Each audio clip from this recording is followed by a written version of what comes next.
Welcome back, Romantic Home family, and welcome if you all are new. I am Olivia with Olivia's Romantic Home, and in today's video, I am so excited to share with you guys 50 DIY Dollar Tree decor crafts. Now this is going to cover so many crafting and decorating ideas with wreaths, garlands, all kinds of styles, everything super budget friendly. If you guys love to craft and decorate on a budget, I have over 1,000 videos here on YouTube, so consider subscribing to my YouTube channel. It's totally free. It helps me out so much as I am a full-time content creator.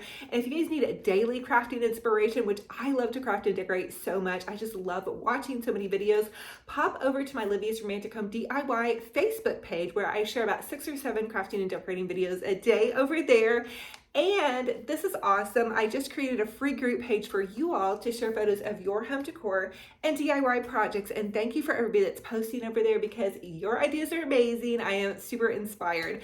Now listen, without further ado, let's go ahead and plug in those glue guns. Get out your glitter and paint and let's get to crafting. Sonoma website for $139, and I decided to dupe one using Dollar Tree supplies. So starting out, I just used this green Dollar Tree foam wreath, and then I grabbed several different styles of Dollar Tree succulents, and I just clipped the little large plastic end off, and then I kind of arranged them around the wreath to make sure that they were kind of staggered. Mine is going to be a little bit different than theirs. I actually did this after I searched for succulent wreath. I have always wanted to make one and just curious, I thought, well, I'm going to see how much they go for, and I found that one. I was like, oh wow, okay, so we did pretty good with this one. So anyway, you're just going to add hot glue to the back of your succulent, and then you're going to pop it on to your wreath base form. I will tell you on these longer succulents, I did have to kind of hang on to them to let the glue dry. So you may want to pop on a show and give it just a sec or two to really let that glue dry. As you can see, that larger one kind of wants to pop off, but they stay on there really nicely after the glue dries. And also you could even take and with a crafting tool, pop a little hole in there just to give it a little bit more depth, since some of the succulents from Dollar Tree are a little bit taller. Now I'm adding these cute little colored succulents, and that's another thing Dollar Tree has been putting out is these pretty pastel succulents, so you guys can really get creative with it and make this your own. So once I had all of my succulents added, I decided to go in with some of the Dollar Tree moss. Now you could use green moss, but I just decided to use the brown moss because the brown moss kind of like really holds together, and I also wanted to give my succulents kind of something to offset, so the succulents would be the star of the show and the brown moss would kind of be in the background. And so just using hot glue, I attached the brown moss in and around the outside of my wreath, and then in and around the inside of my wreath. Be careful not to burn yourself because when you glue the moss on, that moss is kind of exposed a little bit. But here is how it turned out. I believe, let's see, I probably spent about $10 to $15 on succulents and then the wreath base and then the little moss. So I think for about $15, we did really amazing compared to the $139 cost. And you guys could even take some smaller succulents and pop those in there. For this next Dollar Tree DIY, I wanted to share with you all how I'm going to use these little wooden block insert drawers. So these were from another Dollar Tree DIY that we did, and I saved those little wooden drawers. So I'm just going to hot glue 4 of them together and create a really neat little planter box. This is going to be, I want to make it look a little bit more kind of boho chic, I guess. And so I'm just going to hot glue them all together end to end and then face the little cutouts on the inside, that way you can't see them. And then taking one of these Dollar Tree placemats that looks to me like it could have like a faux tile look, and I'm just going to cut out the round part of the tile, and I did measure it to make sure it was the size of my little box, and I ended up using 2 of these, but you guys could really get creative and cut out more shapes and just make it look super cool. This is just kind of an idea. And so I'm taking my Waverly Antique Wax wax and this little sponge brush from Dollar Tree, and I'm just sponge brushing the entire creation here. And then with some hot glue, I just added the cute little faux tiles to the front. And honestly, I was super excited with this. I really wanted to do something that looked a little bit more high end, you know.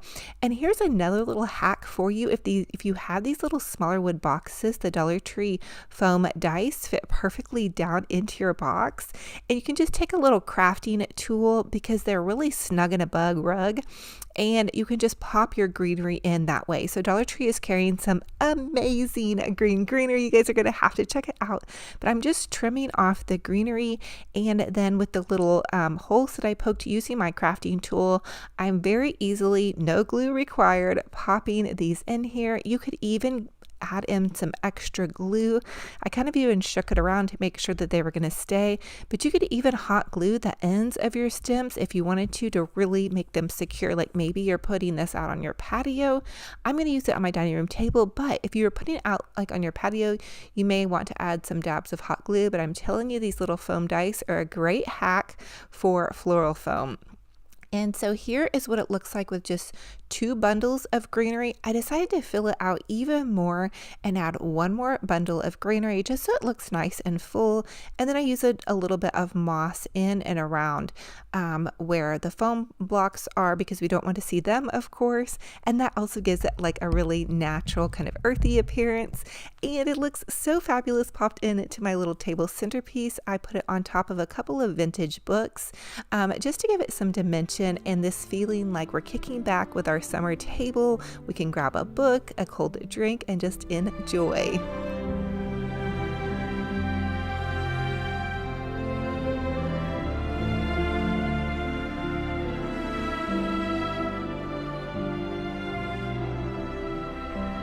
Now for this next Dollar Tree DIY, I'm going to create a super adorable 3-tiered tray, and I'm starting out with one of these Dollar Tree candlesticks. I'm using E6000 glue for the permanent hold, and then a little bit of hot glue for the temporary hold, and I'm going to pop that on to this pretty set of Dollar Tree aqua dishes. So if you guys pop into your local Dollar Tree, you're going to see really beautiful colorful dishes. And if you don't want to like change out all of your dishware, this is a really fun way to add a pop of color to your table centerpiece or your coffee bar. And so I'm repeating the same steps with all of the candlesticks, just adding some E6000 glue and hot glue. And here's a little note: you all don't have to use the hot glue part if you're going to have time to let these set up. So I've shared with you guys how to create different things like this, and if you just take the E6000 glue and do it step by step and let the E6000 glue dry for about an hour or so, and then add your next layer, you won't have to use the hot glue. The hot glue can kind of make it sometimes a little bit goopy where it doesn't hold as well as it should. So honestly, I would just suggest using all E6000 glue, but for video purposes, I am using some hot glue so I could share with you guys how it all comes together like in a decoration fashion. And so here it is with some faux lemons, limes, and oranges. Now these are so fabulous if you love to pop, you know, faux fruit into your decor, which I do. They were on Amazon. I'll link some in my Amazon store, and it did say that they weren't going to come until May, but they came actually super quickly. So I thought they looked really fresh and fabulous, and we're going to do some more DIYs that these are going to be featured in. So I just thought that they were a nice, beautiful pop of color. And of course, you guys could use real lemons and limes or whatever you want to display on your pretty little tray.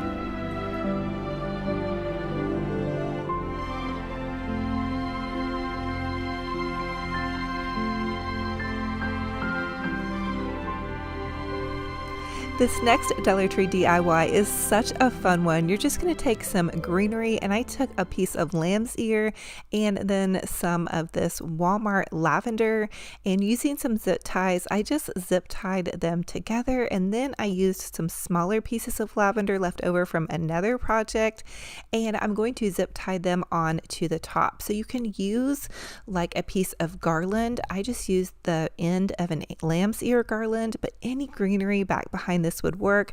I wanted this to have like a French farmhouse chic effect. You know, when you look at magazines and they're sharing a lot of French decor or farmhouse decor, you'll see hanging bundles of lavender during the spring and summertime. Now I'm going to make a really cute little easy bow using my easy bow maker. You guys can grab these at the craft store or on Amazon or Deco Exchange, or you can just make a quick little bow by hand. I have a great little Olivia bow video I'll link down below for you. So for this bow, I am doing a little bit smaller. It's going to be 5 inches across if you do have an easy bow maker. And I do love the easy bow maker because it saves my fingers after long stretches of crafting. Sometimes I just get lazy, honestly, and use it. But you guys can see all you have to do is pop your ribbon in and it holds it right there in the center for you, and then you have 2 beautiful little tails. Now listen, don't forget to dovetail those ends. Using some scissors, just pinch this and cut a little triangle in an upwards direction. And if you guys can tell, I still have not found my craft scissors. I'm still using kid scissors. I'm gonna have to make a point this weekend to order some new crafting scissors. Okay, so now I'm just going to fluff out my bow, and really that's the secret to your bow. You've got to give it a good little fluffing. I like to fluff it after I get done making it and then once I get it onto my project. And I have been loving using zip ties for the center of my bow. It's got a really great hold. You do want to, though, use something to cover up the center of it unless you're really going to give your bow a nice fluffing and you're not going to be able to see it. So I'm just going to pop it onto the top of my little hanging lavender bundle, and this is probably the easiest floral that I have done all season. So you guys can totally do this, especially if you're a newbie arranging florals, or maybe you just don't want to do any big floral arrangements, but you do want a pop of color and a hint of springtime French farmhouse lavender somewhere. Now I'm using this little Dollar Tree smaller ribbon, and I'm just going to cover up my zip tie by winding it around the top of this, and then you can use that same ribbon to make like a little hook that your pretty lavender can hang from. I have this cute little shelf in my dining room, and I was looking at it and I didn't have anything hanging on the little hooks, and I thought, gosh, wouldn't it be cute to do like a little French farmhouse chic look? I have some vintage dishes that I picked up. Now here's another fun idea. I don't think that these normally would be a hanging like arrangement bundle, but we're going to use some of this Dollar Tree longer white blooming flower, some Dollar Tree greenery, and then just some of these bits and bobs of lavender that I had left over. Again, just kind of creating that fresh farmhouse appearance, and like it's just been freshly picked from my garden, even though it's faux. But hey, there will be no mess or fallout from these. So again, I zip tied everything together, and then just using this cute little piece of ribbon, I'm going to tie off the end and then also create a little hook for it.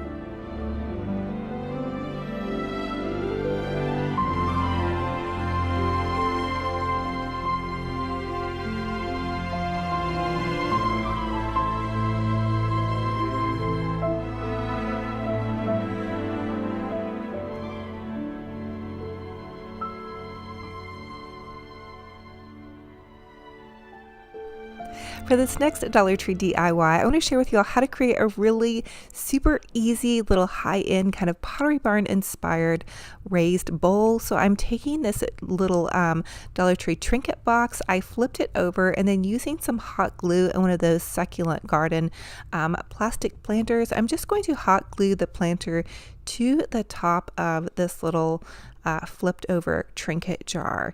And once you have it on there, it stays really well, and you can choose whatever spray paint you love. Pottery Barn has really been featuring a lot of like the faux pottery look or concrete look.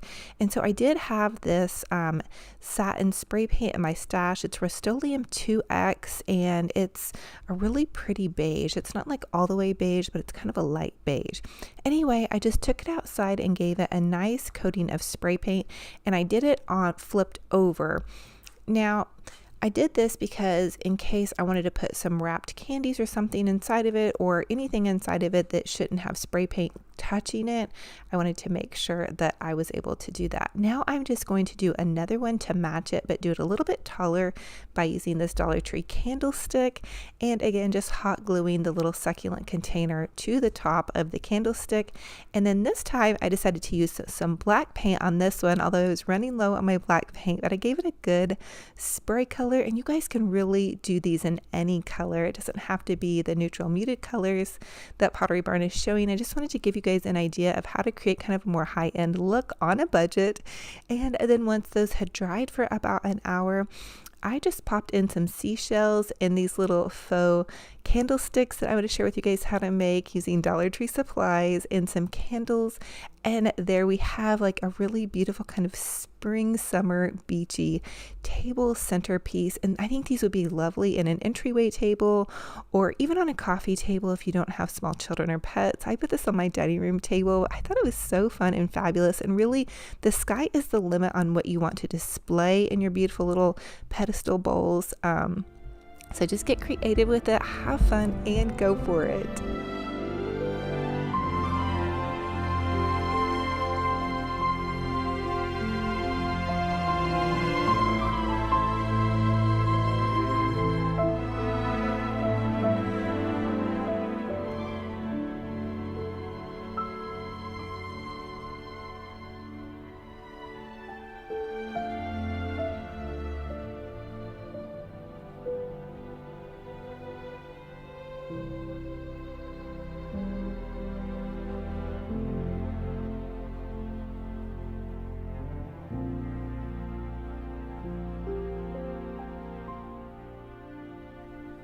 Now for this next Dollar Tree DIY, I wanted to share with y'all how to create those really cute little kind of high-end looking candles. And again, these are a Pottery Barn dupe.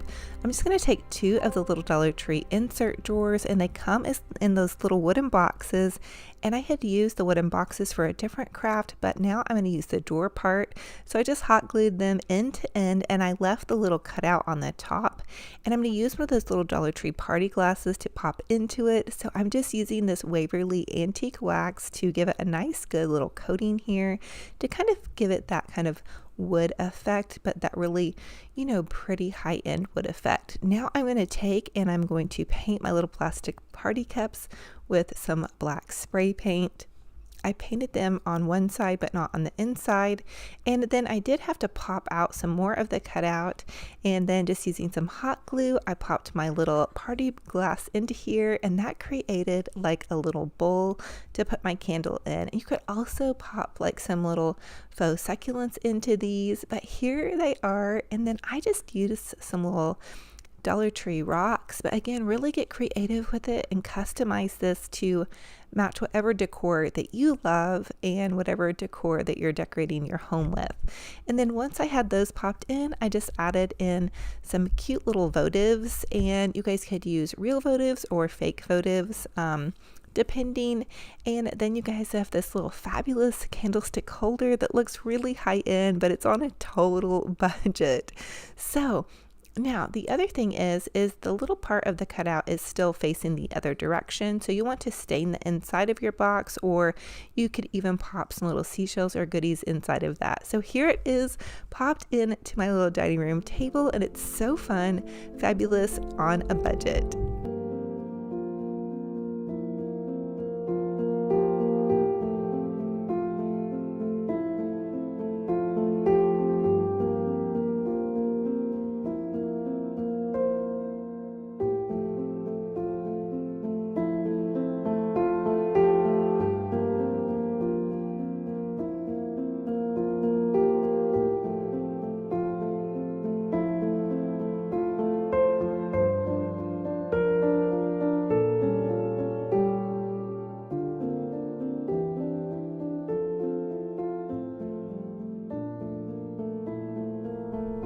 Now for this next Dollar Tree DIY, this is so fun and easy. You're just going to take some Dollar Tree coasters and whatever color of either placemats or scrapbook paper you love, and customize them to suit your fancy. So I'm just using the rest of that other plastic placemat that I had used on the other project. I want this all to be cohesive and match, so I'm just cutting them out the size of my little coaster, and then I'm simply going to hot glue them to my coaster. And these are more for decorative purposes. Of course, if you were going to be using drinks that you really wanted to have absorption with, you may want to use just the coaster as is, but I wanted them to look a little bit more high end and just a little bit more decorative mixed in with my decor.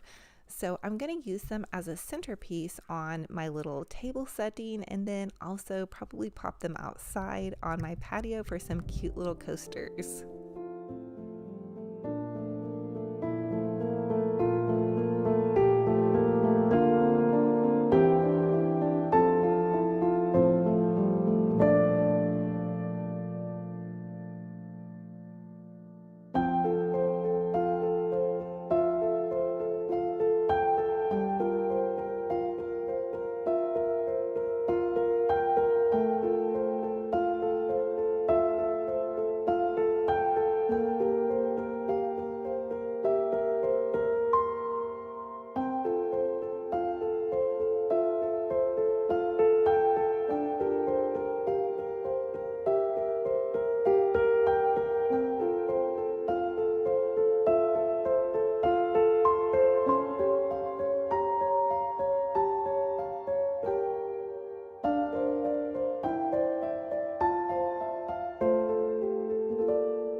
And voila, here is how they turned out. I think they're really beautiful. And again, they go in with a little centerpiece and these little pretty little aquamarine glasses that Dollar Tree is selling. Oh my goodness, I think they're so pretty and high end. And it just gives that nice little subtle pop of color.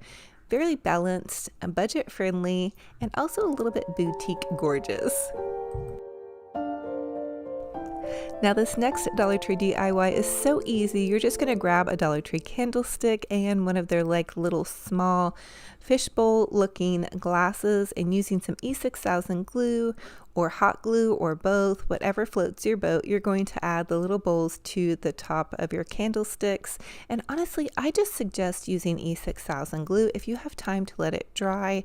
Now for video purposes, I needed something on here that would dry fairly quickly, and so I kind of combined both of them, but I do find that just the E6000 glue glass to glass really does work the best. So anyway, you're just going to pop those onto the top of your little candlesticks, and then you guys can get totally creative on how you want to use these. You could pop them into your bathroom, put some cotton balls, some whatever you want to that you need maybe on your beauty space. Now I decided to use these on my table, so I'm just going to pop some of the little Dollar Tree stones and marbles. I love this aquamarine color. I think it's so beautiful and subtle and elegant for summer. And I'm going to make these into like little succulent planters. It's going to kind of go along with my little succulent wreath that I created earlier in this DIY video. And then here is how they look just with the stones. I think they're really pretty, but then you can go one extra step and pop some succulents in and just make them look so beautiful. And I feel like they look really high end. You could even paint the bases of the candlestick if you wanted. Here is how they turned out. Okay, so as always, I asked you guys comment and let me know what was your favorite DIY in this video and which one will you be recreating. Now later on today, I'm going to be announcing the winner of my $100 Hobby Lobby gift card giveaway. So all you guys have to do to enter is answer my secret question, and my secret question is, what is your favorite summertime plant? So drop a comment down below, leave an emoji. I love to hear what you guys love for summer.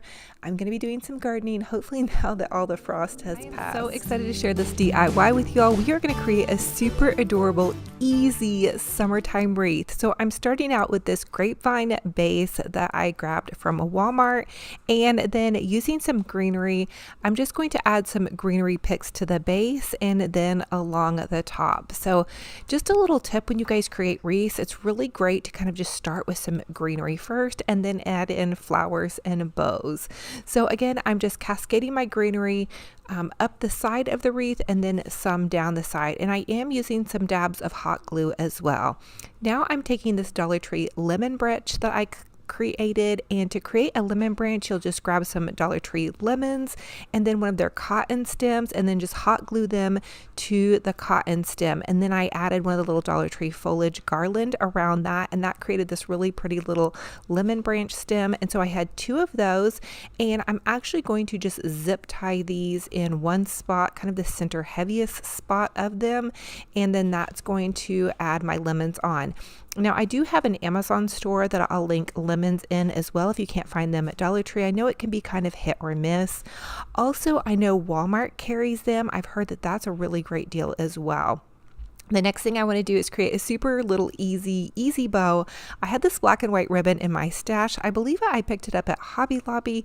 And so I'm just going to use the easy bow maker. You guys could always make an Olivia bow. And again, I'll link my bow video for you down below.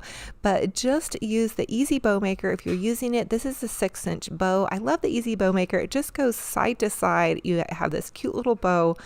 You push your ribbon side to side and then your bow is made. So it's really, seriously, super easy.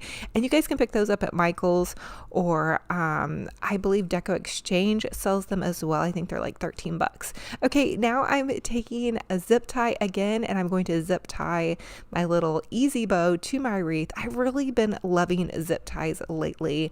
I think they work better, honestly, in my opinion, than pipe cleaners. And I've just honestly run out of pipe cleaners, so I switched to zip ties, but they have a really sturdy hold. And you guys can easily cover up the little zip tie part with a piece of greenery. Now I'm using some of the little Dollar Tree lilacs, and I'm using the white to kind of give some dimension to my wreath. Again, I did just clip them off of the stem, and then I'm popping them in using a little dibble dabble of hot glue. And then voila, you guys have a super adorable, easy wreath on a total budget. So ready for some spring, summer fun. This is going into my kitchen, and I actually found this gold frame from the flea market, I believe. Actually, my husband brought it home for me. And so I'm just going to pop that in. The frame is going to surround it. So that's kind of a fun idea too. You guys can use is to frame your wreath out. And then here it is popped into my little Hoosier cabinet. It's an old Hoosier cabinet I picked up at a garage sale years and years ago. It's always been like a center staple piece in my kitchen. So fun to decorate with. And I can't wait to share with you all the rest of these DIY projects. So I was on the Pottery Barn website and I found these baskets for $100 plus, and I decided to recreate my own using some Dollar Tree and inexpensive supplies. So from the hardware store, I grabbed several bundles of rope, and it was $4.96 for this rope. I got it from Harbor Freight, but I believe Lowe's and Home Depot also has rope as well. And I got this idea from you guys. You informed me that rope was so much cheaper at the hardware store. So thank you for that. Now I'm taking this Dollar Tree laundry basket, and I'm starting out by hot gluing the base of it with the rope and just beginning to wind it around. And as you get to the parts where there's spaces in between the basket, you just kind of hot glue more on top of the rope and then on the little slats that you're hot gluing on top of. I also suggest trying out the smaller basket from Dollar Tree that's like an organizing basket that has little handles. That will work as well, and it may be a little bit less intensive with the amount of rope that you may need. The laundry basket was fairly large, which I knew going into this, but I wanted something to hold my throw pillows. I have such a thing for throw pillows. So just continue to hot glue your rope in and around the basket as you move your way upwards towards the top of the basket. Pop some fun music on or a show, because this is a little bit tedious with all of the gluing. And also make sure you have plenty of glue sticks before starting this project. I'm also using these little Dollar Tree clips. They come in the Crafters Square section, and there's like $6 to a bundle, and they're super awesome for rope projects or pretty much any little Dollar Tree project. So here's how it's looking so far after I got about halfway through the basket. Again, just continuing to glue and glue and glue some more.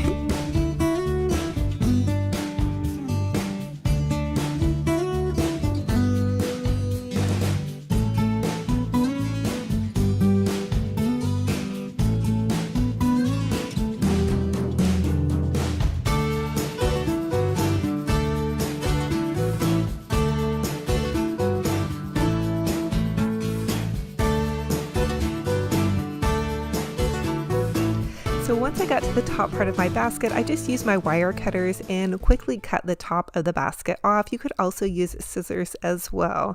Now I'm just taking this last piece of rope as I get to the end of the rope and hot gluing it kind of to the lip part of the basket and using the clips to kind of hold it on. And so as the glue dried, I just moved the clips down, and it came out really, really, really pretty. And I'm gonna have to share with you guys what I did next, next, which is also really exciting. So I used 2 rolls of rope for this. I believe there was about 150 foot on the rope, and it was about $4.96 per grouping of bundles. So I had about $15 in the basket plus $1 from buying the little basket. The next thing I did was I decided to braid some handles for my loopy handles. So I'm taking some rope and I just hot glued the end of the rope and then zip tied the end together so the hot glue will stick, which kind of worked. And then I'm just braiding it like you would braid your hair until I get the length of the basket. And you can see that I tried out one side of doing this before I shared it with you guys, and it worked pretty well to use zip ties to hold the handles on while the glue dried. You can also take and unfurl the rope to where you get a smaller piece of rope, and that works as well. It was a little bit tricky though getting these handles on, as you guys can see, but I just took like a little section of a smaller bit of the rope and then tied them on. Now I really think I liked hot gluing and zip tying a little bit better because it got the rope handles on a little bit easier than that. And here's how I did that. I just pulled some of the rope apart and then poked it down to just kind of tie on the side of the basket. I have a whole new respect for people that do basket weaving at this point. Now, how adorable did this basket turn out? My daughter popped out to my studio and she was like, wow, Mom, that looks like something that you would see at Pier 1. So I know she was probably trying to be really nice, but it was really sweet and it made my heart feel so good. I was pretty pleased with it as well. For this next DIY, you're going to need some Dollar Tree nautical rope, and I believe I used about 5 bundles in one of the little Dollar Tree planters. Now you can choose any planter. So the bigger planter, you'll need more nautical rope, and a smaller planter you'll need a smaller amount of rope. But you're going to start out by hot gluing the rope to the base of your planter and then just begin to wind it around your planter. And what we're creating here is a little faux beehive. I have always admired these and thought they were so adorable, and for whatever reason, I've never created one. I think I've even had you guys request that I create one, so I'm finally getting around to it. So this is really easy. You just need several bundles of nautical rope. Again, I believe I used 5, and I did cut off the little tip of the nautical rope and then just kind of pressed it in. And then once I got done with one loop or strand of nautical rope, I would just add a new one right where the other one had left off. So it's fairly easy, and it doesn't have to be perfect. You can also decorate these, which I've seen come out really cute. I wanted mine to be actually though just a little bit simpler, and then once you get towards the top, you just continue to run that nautical rope, and then once you get towards the center part of the top, you'll just kind of give it a little swirly bird. So you'll just kind of swirl it to where it just kind of creates like a little loop in the center. And then you can use black felt, or you can use paint. I ended up using paint for the little beehive door or little entrance for your little bumblebee to enter into. And I actually only have a couple of little bumblebee pillows and then a DIY book that I created. So I don't have a lot of bumblebee stuff, but you guys let me know if you have some advice on where some cute bumblebees might be. So now I'm just taking and I'm adding in my little bumblebee door with some black paint. So this seemed to be really easy and not a big deal, not a hard thing to do at all. I think this is something you could do pretty much with any age as long as you're supervising with the glue gun. And again, you can get so creative with it by adding a bow and some cute doodly dads to the top of it.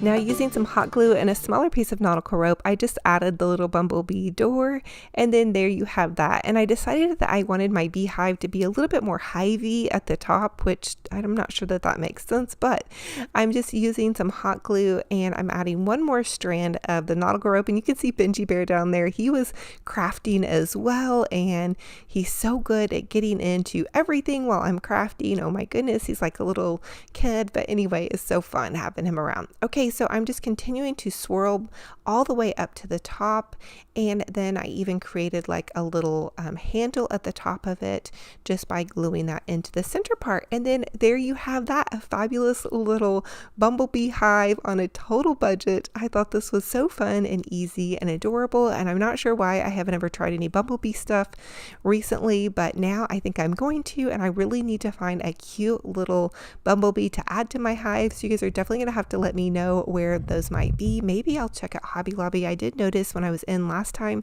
that they did have some fun bumblebee goodies.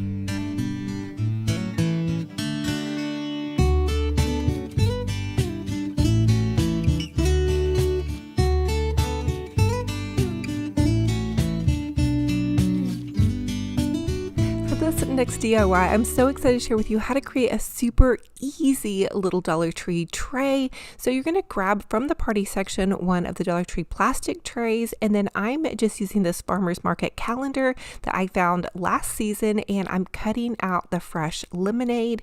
And I will tell you guys can go on to Google and type in farm fresh lemonade or fresh squeezed lemonade and find some great printables if you don't happen to have this calendar, so don't panic. And now I'm just taking some Mod Podge and my little brush, and I'm giving it a nice healthy dose of Mod Podge here to Mod Podge my little lemonade sign on to make my trays. So I was so excited to try this out. I completely forgot about my farmer's market calendar and that there's probably some fun summer goodies, because I think it came out in the fall. I remember one of the first DIYs I did with it in the fall. So anyway, now I'm also taking some chalk paint, and I did just chalk paint about 2 layers around my little fresh squeezed lemonade side. Let that dry, and then the next morning I just added a little bit of black paint around the edges with my brush to give it kind of that enamel wear look that I've been sharing with you guys. It looks kind of like really farmhouse chic. So again, get creative with it. You guys can use really any color that you're decorating your kitchen with, and especially if you're using lemons. And if you do have the fresh market calendar, there's different ones to choose from with apples and all different kinds of things. So really you guys could create any tray, but because I am decorating with some lemons in my kitchen, I just thought the fresh squeezed lemonade would be perfect. So anyway, I hope you guys are loving it and are just excited to make a cute little tray for yourself.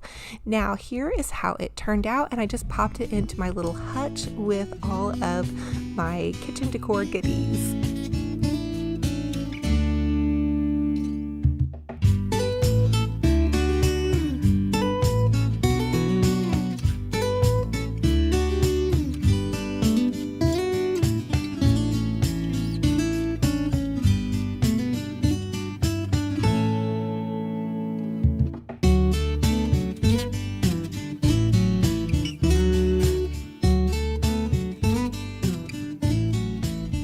Now it's time to decorate a super adorable summer lantern. So this lantern I grabbed at Dollar General, and I'm just going to hot glue gently a piece of foam to the bottom, and then using these little Dollar Tree greenery picks, which I absolutely love. If you pop into your Dollar Tree, you have to check out their new greenery. I just clipped apart one stem of the greenery and then popped them in all the different sides of the little lantern, and then I'm adding in some Dollar Tree green moss just to kind of fill it out and make it really nice and springy, summery. Now I'm adding in some more of this Dollar Tree foliage, but really you guys could use any foliage that you have on hand.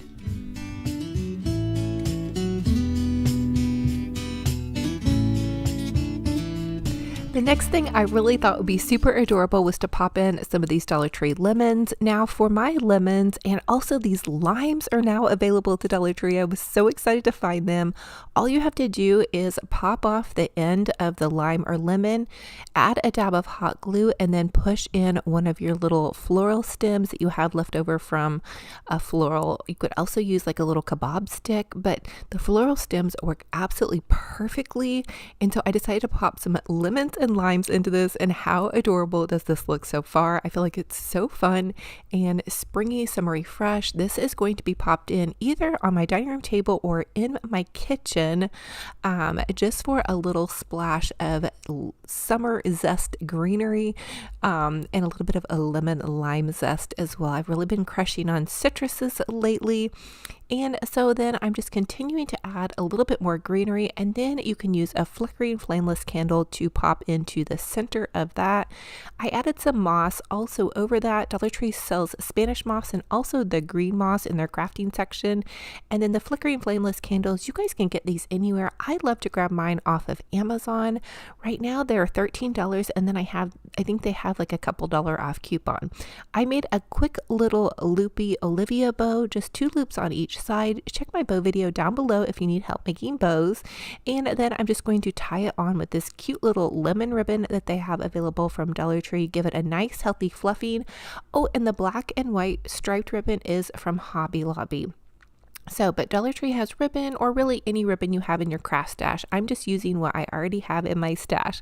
So here it is, popped into my cute little kitchen cabinet area. I thought it looked super adorable. Oh, so fun and fabulous for just on a budget little project and making a happy little lantern.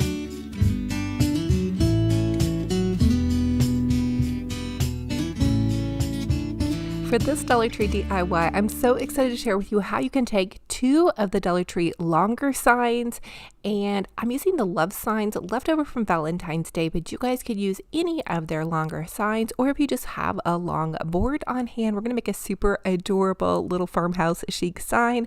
But I'm taking 2 of these signs and I'm just going to chalk paint them with some chalk paint. And I will tell you that I do prefer the Waverly white chalk paint. I had the Kilns brand on hand, so that's what I'm using. The next thing I did was flip this over, and then I'm just hot gluing popsicle sticks to the back to get my sign to stay on there nice and sturdy. And then you'll have a nicer, larger sign that you can make a larger, like, Hobby Lobby inspired little sign with. So now I'm taking this Our Farmhouse little flag, and this is a garden flag that you'll find in the Dollar Tree garden section, and they're kind of rolled up, but I'm going to tell you, these come out amazing when you add them to signs. They're so easy to Mod Podge. The Mod Podge fits really flat on there, and you don't have any bubbles, which is incredible, which I love. So I'm just going to trim off all the little edges of the sign, and I did remove the plastic topper that normally would come on the garden flag sign. And then it fit fairly well on the 2 Dollar Tree signs that I glued together.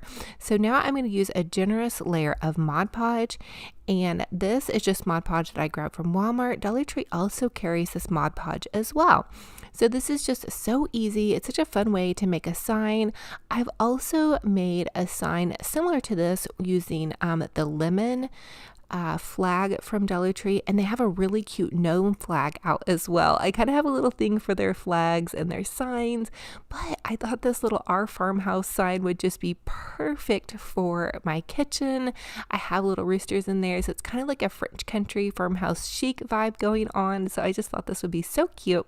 So again, I added a layer of Mod Podge, and then I did take some Mod Podge and run that over the entire thing to seal it off and also give it like a little bit of sheen. This is the glossy Mod Podge. They actually make glossy and matte, and they also make a waterproof Mod Podge if you guys didn't know that. So anyway, now I'm just taking this lamb's ear. You can grab a lamb's ear at Walmart for $2 a bundle, and I'm hot gluing it kind of end to end to the top of this, and then I'm just taking this ribbon and making a little loopy bow here. So you just take the ribbon, loop it over on itself. I wanted to make the bow somewhat small. Actually, you guys know I love big bows, but for this one, I didn't want it to overtake our sign. So here's a little hack for you. You can take a longer piece of ribbon that you have left over, tie it onto the center of your bow, and voila, you have a fabulous little bow, totally easy and then you also have tails. So just give it a bit of fluffing. Again, I did get this ribbon at Hobby Lobby, and then you can hot glue that to the center part of your little sign. And this was so fun and easy to make, and I feel like it came out really super adorable for such a total budget project.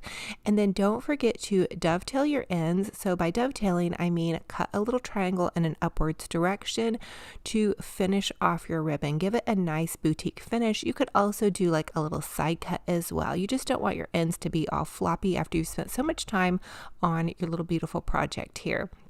I did end up also adding some greenery to the base of this. Again, just using some of that lamb's ear, but you guys could use any greenery that you love. I thought since it was a farmhouse sign, I thought that the lamb's ear would look super adorable. And so I just hot glued that to the base, and voila, I have a fabulous little farmhouse sign on a total budget. And I didn't have to use my Cricut, although I do love my little Cricut Joy. But look how cute this turned out. It goes perfectly in with my little kitchen hutch decor, and just so fun and fabulous on a total budget.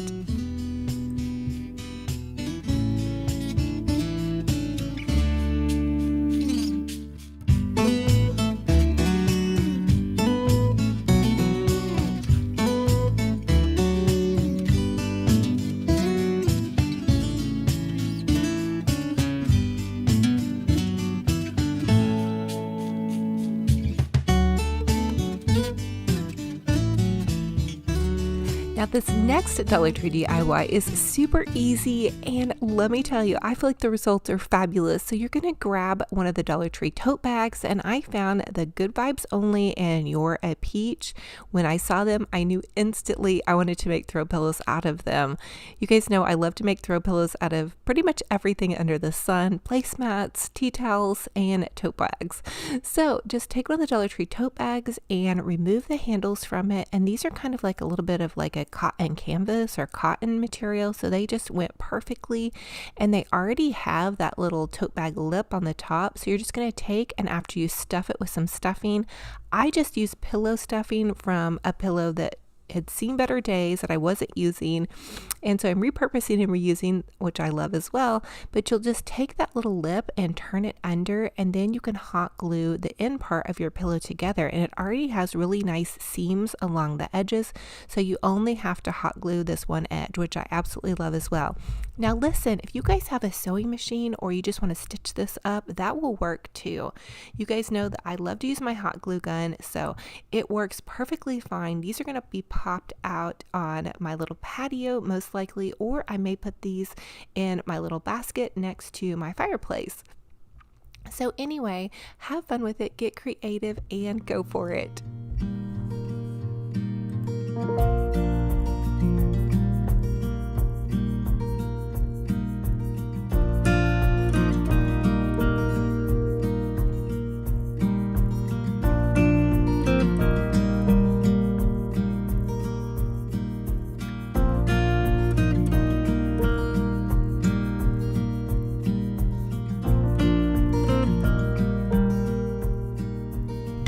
Now here is how my pillows looked, all popped into my adorable little basket. I love the Good Vibes Only.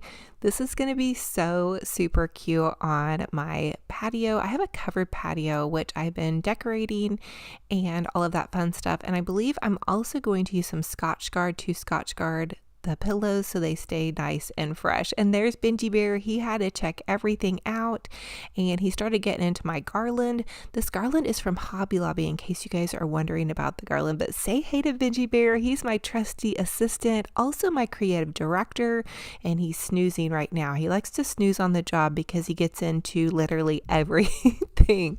But he's actually a pretty good boy and doesn't chew up too much stuff.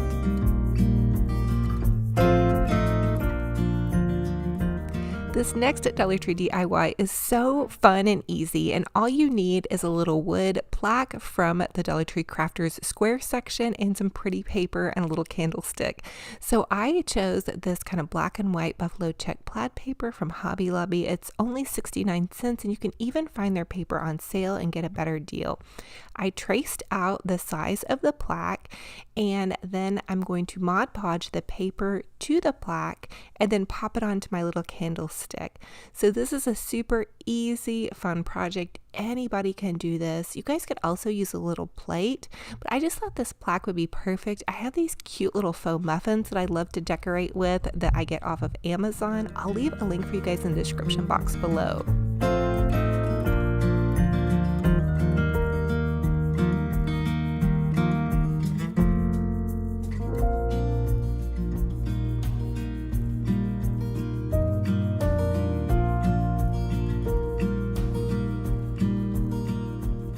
The next step to this fun and easy, adorable little craft is to add some Mod Podge. And don't add too much, but I will tell you that wood takes a lot of Mod Podge because it absorbs really quickly.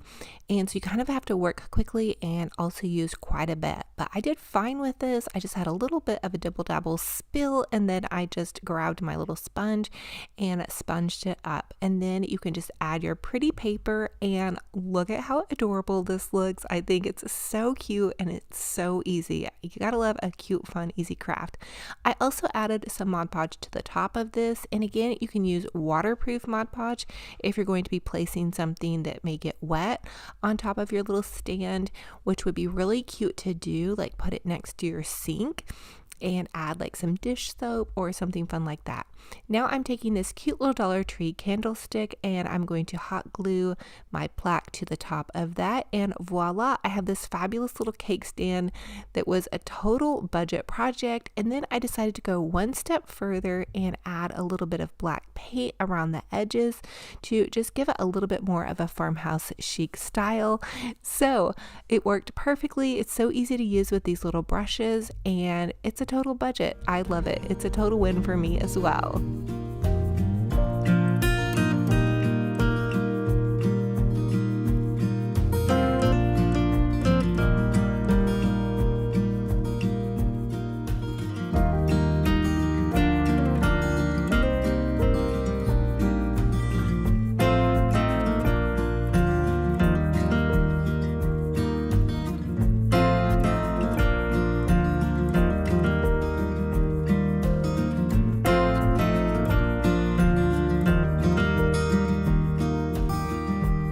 This next DIY is so fun and easy. So I'm just using this family is the heart of our home. This was left over from Valentine's Day, and I do love this sign in its original form. I displayed it next to my coffee bar and it was perfect, and I actually picked up two, one to craft with and one to use as is.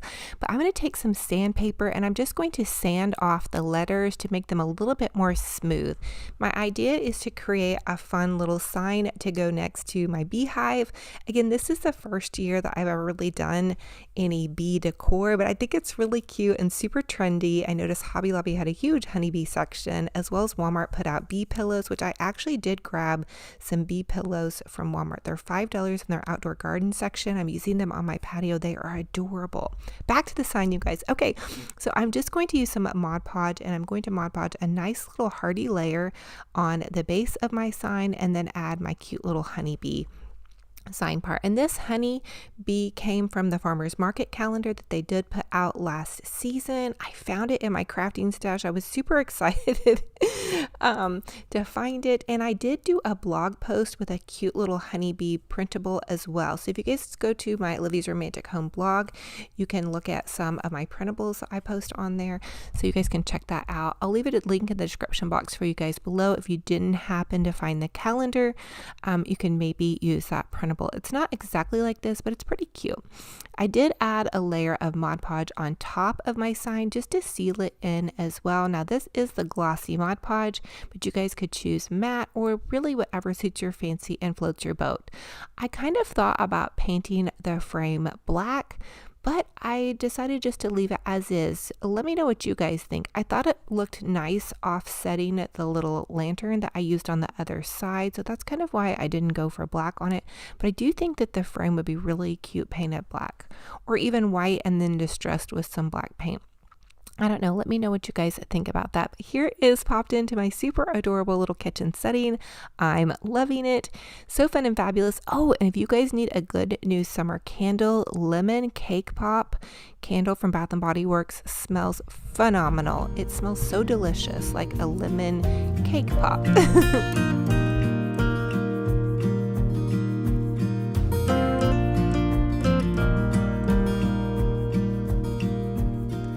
Now, last but not least, to finish up this fun little spring summer moment, I am going to take this clear plate from the Dollar Tree. Do you guys see my Mod Podge pretty much just roll across the table? I don't know how it didn't spill everywhere.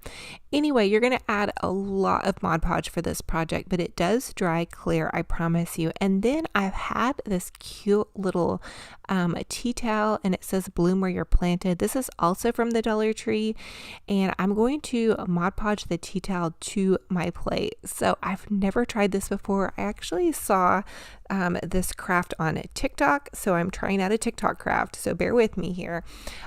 So I will tell you that you need a lot of glue, especially around the edges. And so once I had this down, I ended up adding more glue around the edge and even just dabbed the rest of the glue that was in my brush on the back of the plate. And I had to let it dry overnight because there was so much glue on there. But you guys would be so amazed at the results. Now, the only tricky part I felt like was trimming off the edges of the plate once it was all dried. So I don't know if you guys have any ideas for me on that. To be honest with you, I really need to get some new scissors. I had some really nice crafting scissors and I lost them, and I have cleaned my craft room top to bottom. I still cannot find them. They are in the abyss somewhere of craftland. And if you guys are a crafter, you know what I mean by abyss of craftland. Even when it's tidy, I still feel like it's just not all the way there. But I digress. So again, I did have to add another huge giant layer of Mod Podge just to really smooth it down and get it on here. But once you add that boatload of Mod Podge and it's nice and wet, it's not going anywhere. And so once that was dry, and again, I did have to let it dry overnight. So you can see I had to add even more Mod Podge just to really get it on there. Another thing you guys can do too is you can do the same idea with the Dollar Tree scarves, which takes a lot less Mod Podge and turns out just as adorable. So now here is the next day, and I'm just taking my scissors and I'm trimming around the edge. And I will tell you that it seemed like the edge, like a little bit parts of it, you know, you could kind of see the towel just a little bit, like it wasn't completely clean and perfect. So I'm probably going to go back in with my hair trimming scissors because they are nice and sharp, and I have a new pair on the way in the mail because I have been crafting Dollar with Tree my DIY. We are going to be creating a beautiful wooden tray, and I'm using this Dollar Tree sign. It's just the spring sign, but really any little board or sign will do. And then I'm taking 2 of the Dollar Tree tumbling tower block games, and you'll find these in the kids section. I'm just beginning to glue the wood pieces to the sign. And at first I thought that making a pattern would be really cool on this, and then I ran into just a tiny bit of trouble at the end, and I will explain. But you're just going to continue to glue your blocks on. However, I would suggest to lay this all out first and not just go free gluing like I did. I just went kind of crazy and made this really cool creative pattern. And then you can see kind of as I'm getting towards the edge on the bottom that, oops, I need to cut some blocks to fit in there. So anyway, just continue to glue your blocks and have fun with it. And listen, you guys, this actually comes out really, really amazing in the end. And it was almost a craft that I just gave up on. I did have to ask, though, Mr. Romantic for help. He did have to come to my rescue on this one, which very, very rarely happens with my crafting sessions. But I have this little small cutting tool that I use for small projects like this, and it was lost in Craftland, the ever abyss of Craftland, as you guys know. So he had to get out the big guns. And anyway, the next step for me was to finish gluing all of my blocks in, and then we're going to go in later and trim them off. But I did get started staining this just to see how the blocks would hold the stain. I've never created this before, but I think that this is really a fun one to do if you have the opportunity and if you have an old piece of wood laying around. And all of the Dollar Trees should carry these tumbling tower blocks again in the kids section. Now, once I had it stained and I had trimmed the little edges off, I did take this light sanding tool and sand over this. And I will tell you that my friend Megan over at Glue Guns and Roses did a similar wooden tray piece. Now, for the handles, she used this really cool Dollar Tree ribbon rope, or not rope ribbon, leather ribbon rope anyway for her handles, but I just used some nautical rope and 2 little cubes that I had stained, and that went on there perfectly, and voila, we have a fabulous little wooden chic tray on a total budget. I think total cost for this, you know, would be $4 maybe plus the stain, but you guys could always paint it. And if you love that boho chic look or a little bit of a rustic flair, which I have loved always mixing girly with rustic and all different kinds of styles together, I think it just gives your eye more dimension to look at. So here's how it came out. I thought it was fun and fabulous on a total budget. For this next Dollar Tree DIY, this is actually a Dollar Tree hack and a DIY combined into one. So you're going to take a Dollar Tree pool noodle and you're just going to slice it down the center, and then a Dollar Tree hula hoop, and you're going to press that noodle onto the hula hoop. I did end up using 2 of the Dollar Tree noodles. However, I didn't use both of them, just like 1.5 basically. Now I'm going to take and I'm just going to hot glue some burlap around my wreath, and that's going to cover up the foam, or if you have a ton of flowers, you could just completely cover it with flowers. But I wanted to have like kind of like a little bit of a rustic chic look. Now I had popped into my local thrift store and found some greenery garland for $1.25. And when I was checking out, they commented on it and they said, wow, this is a great deal for $1.25. And I thought to myself, yes, if you only knew how many crafts and beautiful projects I'm creating, and this is really going to help me save $1. So I'm just taking some zip ties and I'm zip tying the greenery garland around the wreath. And now let me tell you that Dollar Tree is carrying some amazing, beautiful greenery. I also find really beautiful greenery at Hobby Lobby. Look for their sales. They do have 50% off sales constantly. And then Michael's carries greenery as well as Walmart. So you guys just check it out. Now I'm taking some of this Dollar Tree it's like a dangling, really pretty kind of flowy spring flower. And I added a bundle of that to one side and then a bundle of that to the top side. So kind of cascading in and around both sides of the wreath, but giving it plenty of space because this is an extra large wreath and there's no way you could buy a grapevine base for $3 is basically what it costs to make this as far as the base is concerned. Now I'm taking these florals. Now these were left over from Michael's from the beginning of the year, and they're just some pretty roses. I had them in an arrangement and I ended up changing out my arrangement, so I added them to this wreath. The next thing I want to do is make a quick and easy bow. So I'm using this ribbon. I found this ribbon from burlapfabric.com. They actually sent it to me probably about 2 years ago. Honestly, you guys, it's just been sitting in my stash and I thought, I really want to make something with more neutral tones. So I'm using my Easy Bow Maker and I'm just going back and forth, and it's going to be about a 7-inch bow on each side, or you guys can make an Olivia bow. Super easy, no tools required for that one. You guys can check the link in my description box for that bow video, but make yourself a big fabulous bow. If your hands are tired, whip out your bow maker. If you're in the mood to tie one, go ahead and tie one. So now that my easy bow is done, I'm just going to zip tie it together and then pop it onto my wreath. Now let me tell you, this is an extra large wreath, so this is fabulous to hang on the side of your house if you have a large door.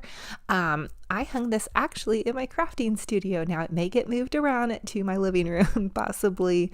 I do love having a wreath on the door from my dining room to my living room, but now I made a quick little loopy bow here and attached that, and then voila, here we have this fabulous wreath on a total budget. No one would ever know that that was a hula hoop and a pool noodle.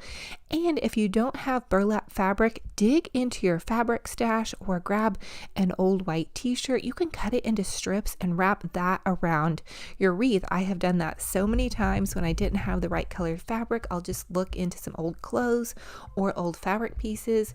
Even our thrift store has like a bin of drop cloths, and a lot of times I'll pick that up for making like rag wreaths or rag garlands. So always be thrifty and creative in how you approach everything. Fun and fabulous on a budget. For this Dollar Tree DIY, we're going to create a fabulous tablecloth garland. This is going to be weatherproof, so it's going to be amazing for any outdoor space. Okay, so take a Dollar Tree tablecloth out of its package and don't unfold it. Just make it to where it's like longwise. And then you're going to take your scissors and you're going to cut strips. And you do want to leave about 4 inches at the top. And you're going to cut into about 8 to 10 inches of the square. Then you can unfold it. And I did this actually 2 ways. So this is the first way that I did this. I just unfolded it and then I took it and I folded it back together and I folded it again. And then you can just take and you can roll it into your little tassel. So I hope that makes sense. If you guys need to pause it and rewind this to look at that again, it's so super easy. But basically now all your little tassels are going to be hanging down this way, and this way the tassels are really nice and full. So I really do love this look. And then I'm going to share with you guys another way you can do it where the tassels are just more shredded looking. So I am taking some zip ties to zip tie the end. So you want to fold the end over to where you have a little loop and then just add your zip tie and trim that off. And voila, you have a fabulous little tassel on a total budget. They're going to be weatherproof. Now let me share with you guys another way. Okay, so make sure that you're leaving yourself 4 inches at the top because you do want to have a large enough loop to be able to string your string through. Again, you're going to cut your tassels same way as before and cut about 8 to 10 inches across here. I kind of eyeballed it honestly, and the squares on the tablecloth are about 8 to 10 inches, so it's kind of a cheat sheet. Unfold your cut and then cut it straight down the center. Super easy, you guys. Voila, that's all you have to do. And then you can separate it again if you want and cut it one more time. So then you're just going to take and layer them all on the top. So here's that second cut. You're just going to cut through that tablecloth and then you can layer them all together to where the tassel is all kind of facing out. So you should have 4 pieces to layer on top of each other. I hope this is making sense. Now you're going to take and just roll it. It's super easy, like you're rolling up a good old-fashioned burrito. And then once you have that, you're going to take and bend the little top part over. And I used zip ties. Now, I know that you can also use staples. However, I feel like the staples would have been hard to get through this amount of plastic. And plus, I could not find my stapler anywhere. Mr. Romantic didn't have one in his office. So we went with zip ties and it worked just fine. Plus, it's also weatherproof. So anyway, if this is going to be a little birthday party outside or an outdoor get together, now you're going to take some string and string it through, and you may need to use your pencil or a pen or a little something to kind of poke that string through, but don't push too hard to where your tassel comes undone. So here it is all strung up. I think this is so fun, and you can see I kind of layered in the different tassels to just share with you guys how they look hanging. So you can see the fluffier, larger ones are actually the ones that we didn't cut, and then the ones that are more shredded are the ones that we did cut. So it's up to you. You guys can look back on the video and see which style you like the best, but I wanted to share both of them with you. And so again, this will be fun and fabulous for any party. Dollar Tree carries all kinds of tablecloths, and these are the plastic tablecloths, so super easy to find and to use. Now for this next DIY, I thought I would share with you guys a super easy way to make like a little rag garland. So I'm taking with a little Dollar Tree light up light pieces that are battery operated, and then I'm going to take this Dollar Tree ribbon and I'm cutting it about 10 inches long. About 10 to 12 inches really is how long I needed to cut mine to get it to knot in the center.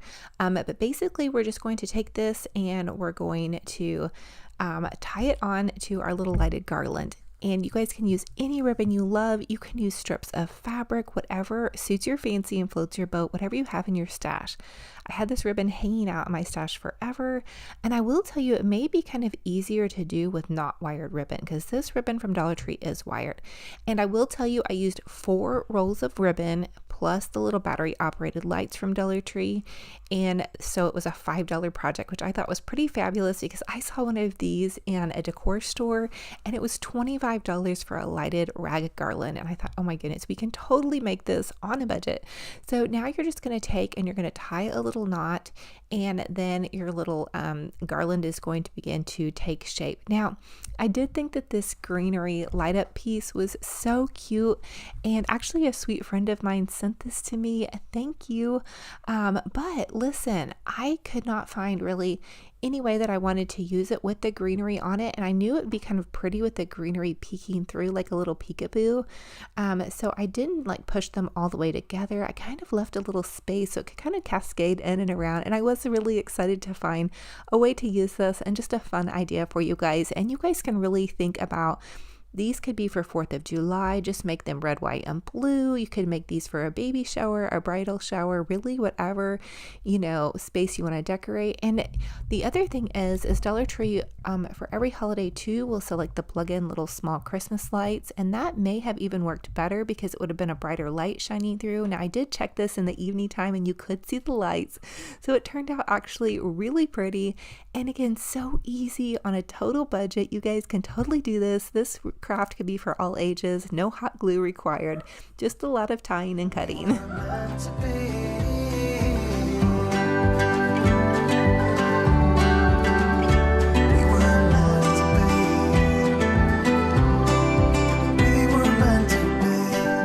For this next Dollar Tree DIY, I want to share with you all how to make a beautiful, amazing Pottery Barn dupe basket. We're going to make a smaller version. I did make a larger version a couple videos back, but you're just going to take a Dollar Tree Flower and Garden 10, and I just popped the little handles off. And then using about 4 bundles of nautical rope, you can just take and begin to hot glue the nautical rope at the base, and then just begin to work your way around. So I do find when I'm beginning this, it's easier to flip it over to get it started, and then you can kind of lean it on its side as you glue along. And I do also kind of push the nautical rope down into the next one, and then once I get to the top of this, I do like to do a nice little lip around the top, and that way it actually looks more like a basket and less like a metal tin. And you could even use an old pillowcase to pop down inside of it for a liner. I thought about that once I got done with it, and I was like, I should have done that first, and then I would have had it lined. Anyway, you can also take 3 pieces of Dollar Tree nautical rope, braid them together, and then you have some braided handles. And this was so easy to do, you guys. And then you just hot glue your little handles onto the side of your basket.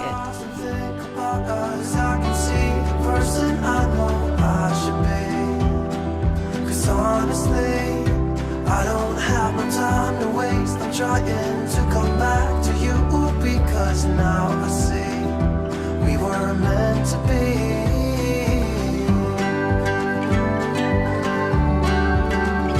We were meant to be. We were meant to be. And here is how my basket looks after I got the little handle on. I think it's looking really cute. And then I just hot glued another side of the ropes to the other side. So it looks like it has really cute little handles. And let me tell you, they're selling these online at Pottery Barn. And I'm sure they may be a little bit larger and maybe a little bit more professional looking, but they're like $50 to $150. And we did this on a total budget, maybe $5-6 at the most. And you guys have a really cute little Pottery Barn dupe. It can go so easily into any little space. I just popped some flowers into it in this cute little beaded piece, and I popped it on top of my little Rustic chic tray that we DIY'd. And so, oh my goodness, I was just so excited for how this came out. I thought it was really pretty, and I think I may display it in the fall next to my larger basket with some pretty little mini signs in it. Now for this next Dollar Tree DIY, I have to share with you guys a super easy hack and DIY for how to create a really cute little tassel. So while I was working on my basket craft, I saw that the Dollar Tree nautical rope tends to fray. And I thought, wow, that would be the perfect tassel. So you just take the Dollar Tree nautical rope and begin to pull it apart, and then bam, you have like an instant tassel. So however much space or however long that you want your tassel to be, I did 2 pieces.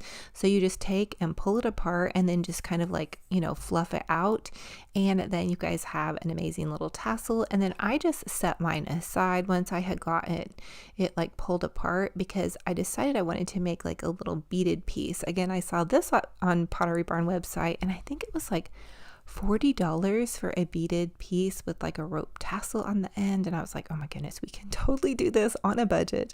And I will tell you also, that I got my beads off of Amazon. Now Dollar Tree also carries beads, however their beads are colored, and I wanted this to be a little bit more rustic chic, so I will link some beads in my Amazon store, and you guys can check out my Amazon store. It's Olivia's Romantic Home Amazon.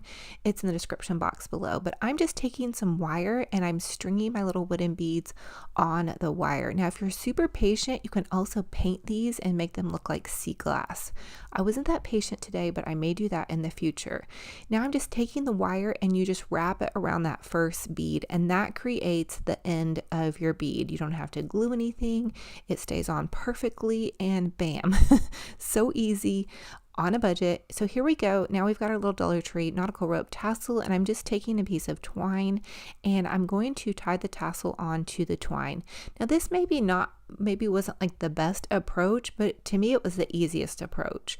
So you use wire to string your beads and you just use nautical rope to make your tassel, and voila, you have one of those really cool tassel pieces that you guys see everywhere, Hobby Lobby. You know, they just look really neat, and I think it would be fun too to like put these on a Bible next to a cross, or you know, just wherever you guys want to put it. I popped it in my little rope basket, and there we have it. We have this fabulous little piece on a total budget. We didn't have to spend, you know, $40+ for one. So I hope you guys are inspired and you have fun with this. Oh, and the giant thing of beads on Amazon, I believe, are $13. And I've used these beads for probably 6 months to a year now. So it's a huge pack, well worth the $13. Now for this next DIY, I'm going to take one of these little plastic trays, and you guys can pick these up at the Dollar Tree or at Dollar General or wherever you can find like a larger plastic tray. And I had this beautiful aqua spray paint in my stash, and it says bonds to plastic. So look for the Rust-Oleum cans that say bond to plastic, because this is a plastic tray. You can also lay down a layer of spray Mod Podge first. It was a rainy day, so I did get a drip on one side of it that I had to let dry, but I'm giving it a nice healthy dose of spray paint, and I did go back in and do another coat once this coat had dried. But I think this is so beautiful, and this is that Pottery Barn blue that you're going to see on their website. Now I layered on top of my tray with this little vintage white tray, and then I also saw that Pottery Barn was like setting up like just a little tray of candles, and their candles are like, you guys, they're like $35, $39 a piece for LED candles. So let me tell you, go on Amazon, and again, I'll link some in my Amazon store, or you guys can just find them anywhere, Walmart, Dollar General, but they'll come straight to your house. I order mine on Amazon. They come with a battery remote timer. They last forever, and they're amazing. They're so foolproof. They're safe for pets and kids, and you guys have a beautiful tray, and it just looks so elegant, and you didn't have to do anything except for have a pretty tray, some candles, and then I'm sharing with you guys how you could use like seashells around it for a very fabulous summer beach vibe.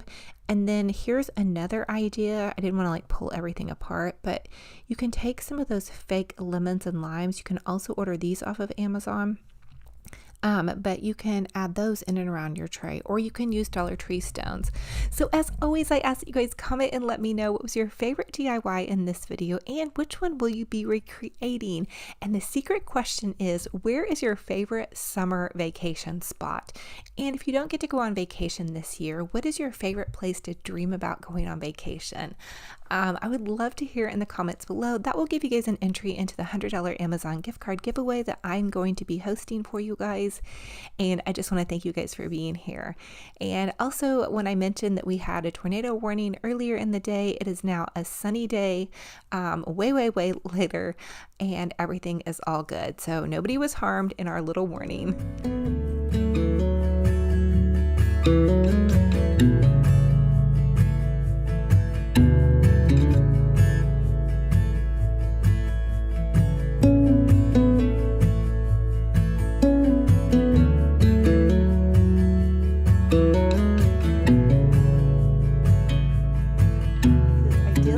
To create an extra large outdoor mat. So I'm taking 4 of the Dollar Tree mats, and these are just plain mats, and I flipped them to where the ridge side was up, and then I'm taking some duct tape and I'm duct taping 2 sections together and then duct taping the next part of the section. So I wanted a piece of duct tape for every section, and then I'm taking a piece of duct tape and reinforcing that on all of the sections. And then I do add a crisscross in the center just to make sure that it's nice and steady together.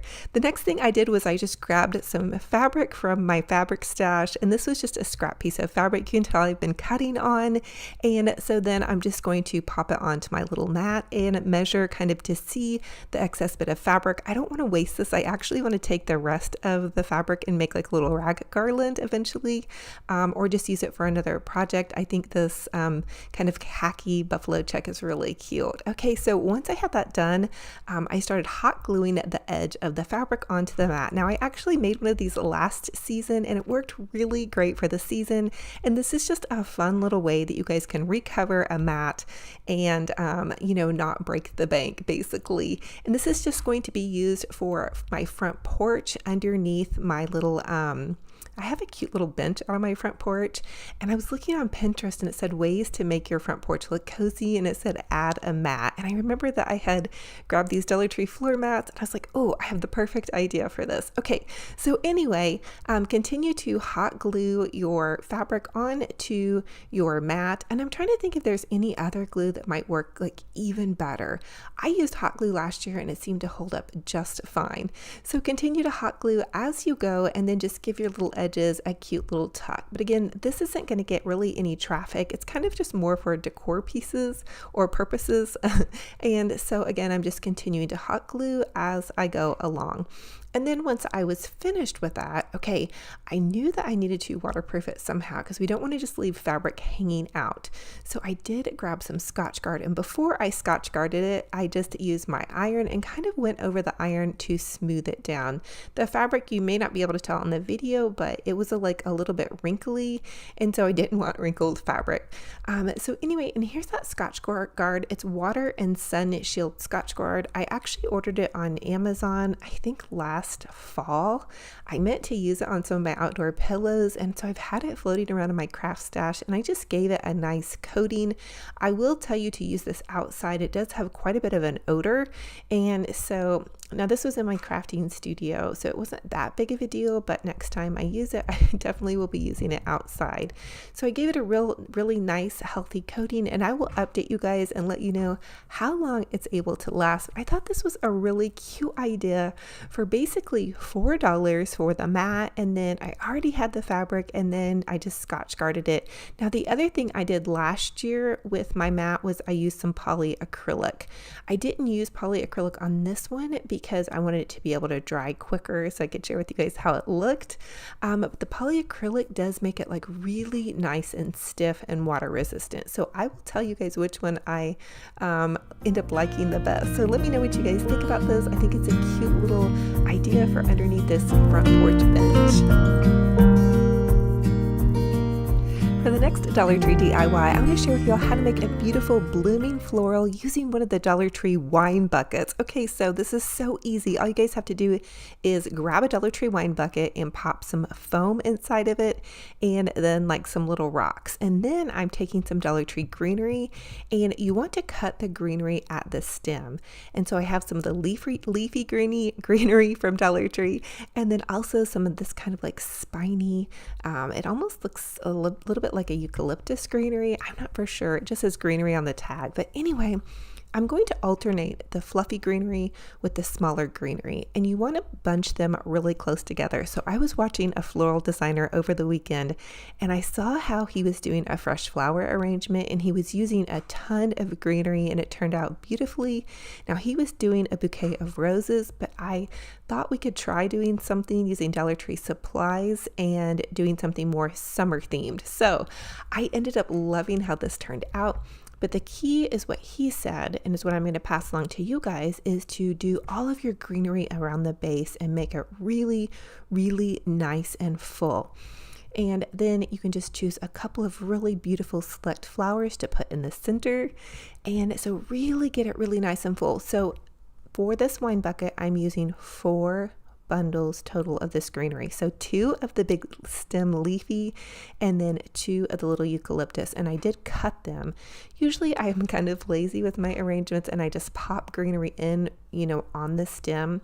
But I will tell you guys, I feel like cutting the greenery just made such a huge improvement and difference in how it looked. It was a little bit more time consuming, but I will tell you it was kind of therapeutic. And I think my next goal for one of my upcoming floral arrangements would be to do something with fresh flowers. I've never really tried a fresh flower arrangement.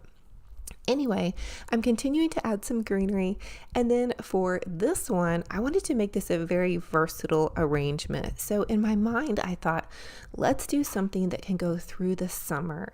I chose a summer white, this white hydrangea, and this is actually one of the Michael's clearance Christmas flowers. So believe it or not, it has a tiny bit of like glittery snow on the ends, but you really can't see it at all. I promise you. That's a little tip that I shared with you guys a couple months ago, is to shop the craft stores on their clearance time. Now these were some Valentine's Day roses that I had left over. I just trimmed them off their stem, and then I'm popping 4 of these in, and then I use 4 of the hydrangea bundles. And check this out. I feel like it came out really nice. I've never been professionally trained in flower arranging, but I feel like it looks pretty darn sweet. I popped in some Dollar Tree American flags into this, and I'm going to display this on my front porch. It's going to honor Memorial Day, 4th of July, and I just think it feels and looks really festive. And then once those holidays are over and we get into, the end of July, September months, I can remove some of the summer flowers and add in something like some sunflowers that are going to begin to transition to fall. So I'm always thinking about how we can get a little bit more bang for our buck with our florals. Comment and let me know what you guys think about this. Are you going to be decorating for any kind of holiday in the next upcoming month or so? If so, 4th of July. Do you love to do sunflowers for summer? I love to hear how you all are brightening up your spaces, whether it be your front porch, back porch, or even inside your home.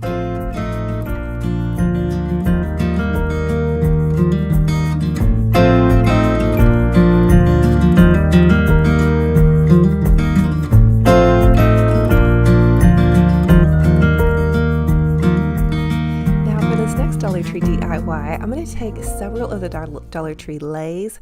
So I grabbed 4 bundles of leis, and so in each bundle there's 3 leis.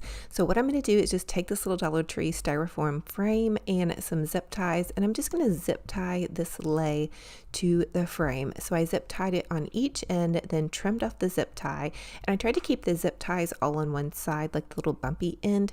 That way you guys can't see it, or my guests that come to my front door can't see it. So again, I'm zip tying this next lei on here, and you're just going to continue on with this process. So you can either zip tie the zip tie around the lei part, or you can try to string it through. I tried it both ways and it seemed to work pretty good both ways. The other idea for a wreath like this is to completely remove each lei and just hot glue them to the base of the wreath. Now, I did that last summer, so you guys can always go back and check out my huge summer videos from last year, but I wanted to give you guys a different spin on how you can do a summer lei wreath. And Dollar Tree will carry leis in different colors. They have some beautiful pastel colors that will be coming out for midsummer, but I thought this would be really fun and fabulous for a 4th of July wreath, just something really neat. And the other idea for this is this would make a great little centerpiece. So you could build like an arrangement, a floral arrangement in the center of this, pop this onto a little outdoor summer garden party table, and you'd be good to go. So there's 2 ways really that you could use this, one as a wreath and then one as like a little centerpiece. And comment down below if you guys have any other ideas for how you could use this. But I thought, especially if you're crunched for time and you don't want to get out your glue gun and you just want to make a really quick little simple wreath, I thought this was a pretty fantastic idea. Again, pop on a show, grab some zip ties. Now, I will tell you that the Dollar Tree leis shed. If you guys can see very closely on my crafting table, they shed a lot. So you may want to put down, a piece of plastic or whatnot if you're working in a space that you don't want to get a bunch of little threads on, I guess what they were. Now I'm taking some of these pre-made Patriotic bows. These are one of my favorite things to grab at the Dollar Tree for the 4th of July. And I'm just going to zip tie the Patriotic bow onto my little lei here. And that's going to keep it on really nice and sturdy. And then I'm just going to take a little bit of ribbon and tie that over the zip tied part so you don't see the zip tie. We want to make our work look as seamless as possible. And another thing is that I was thinking is be really cute to jazz it up with a jewel in the center. Now, if you were doing something like this for Memorial Day and you're going to be placing this for a loved one, I was thinking you could use a special brooch or badge or whatnot right here in the center. I think would be really nice to honor somebody that you care for. So here's how it turned out. I will be displaying this by my front door. And I hope to actually make some more. It was really fun and easy. I actually too thought about putting it on my little front garden bike. Let me know, you guys, should we put it by the front door or my garden bike? It's pretty cute.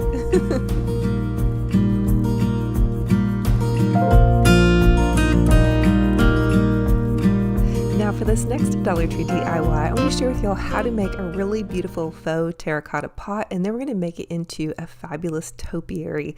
So to start out this project, you're going to need some patch and paint. It's a featherweight spackle. I get mine at Home Depot, and that little container over there I found at Dollar Tree. I'm then also taking some orange apple barrel craft paint and some brown craft paint, and I'm just going to mix it together. I want to create kind of like a vintage chic terracotta look with these plastic Dollar Tree containers. To be totally honest with you, I kind of overbought on my plastic containers this season, and I really felt really guilty about going to the store and buying terracotta pots when I already had these on hand.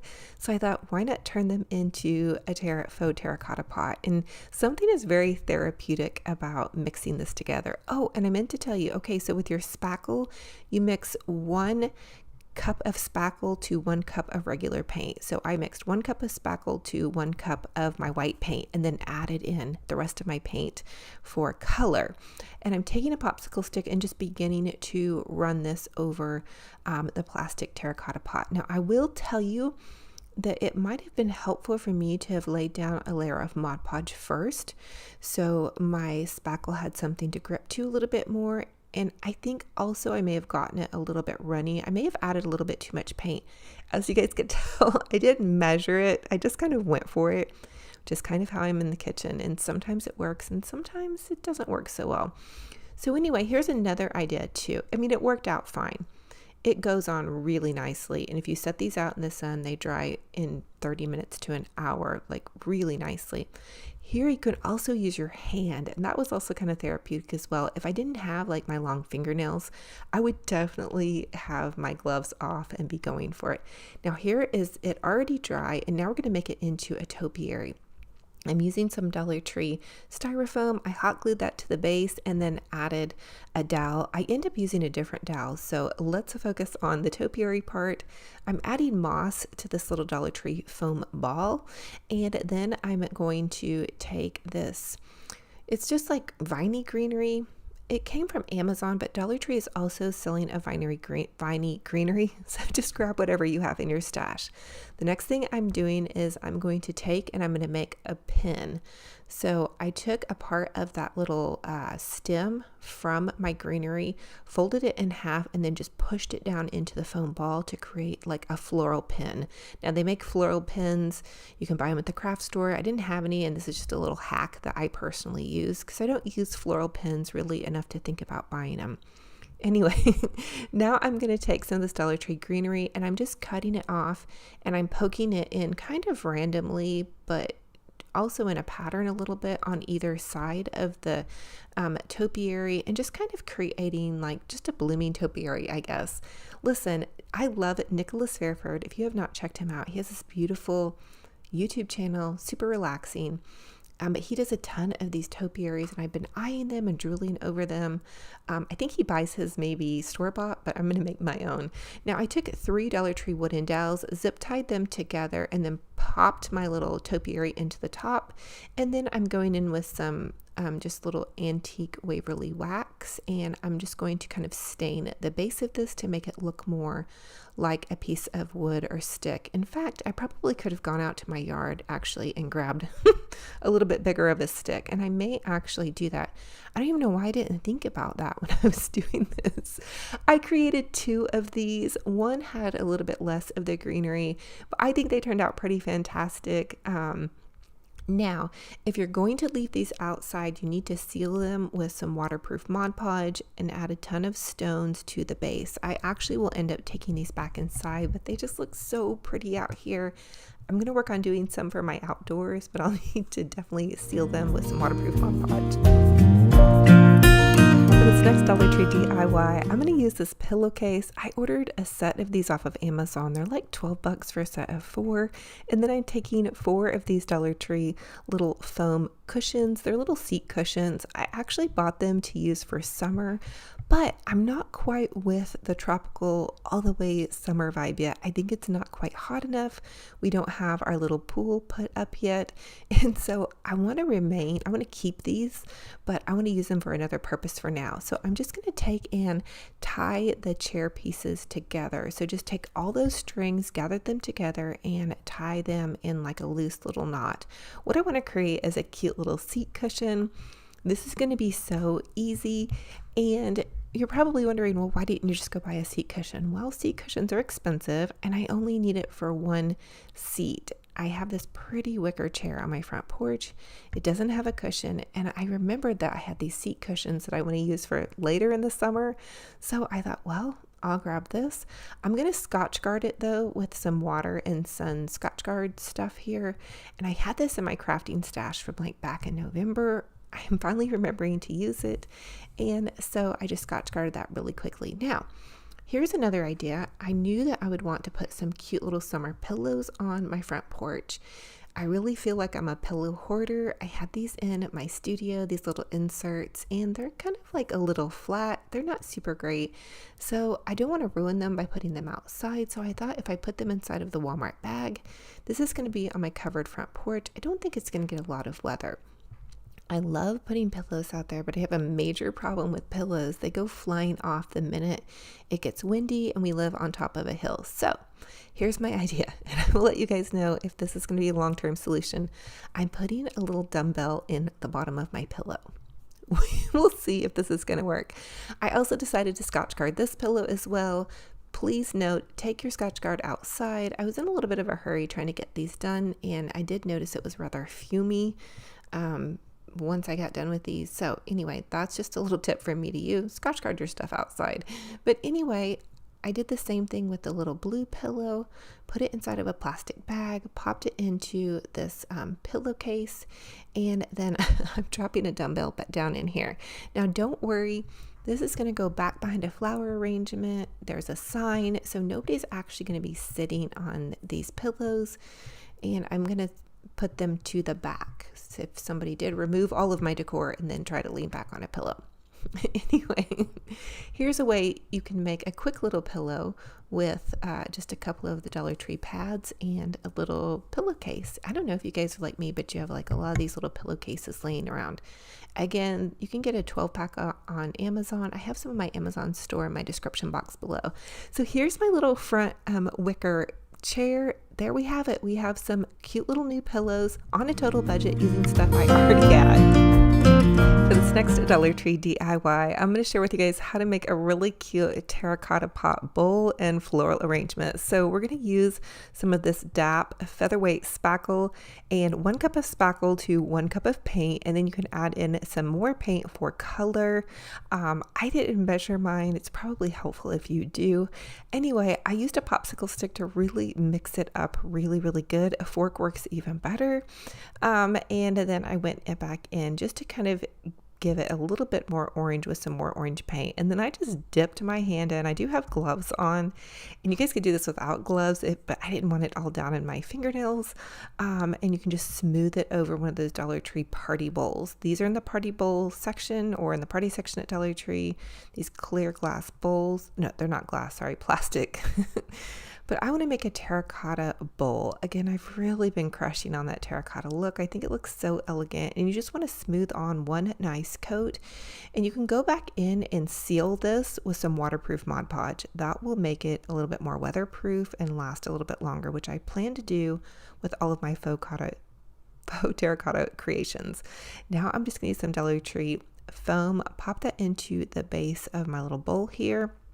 I did end up filling it, and I just used some hot glue to kind of attach all the foam together, and then I dumped some rocks or little stones down in here to give it some weight so it doesn't go flying wherever I decide to put it. I did end up using this inside, but I share with you guys how you can also use it outside.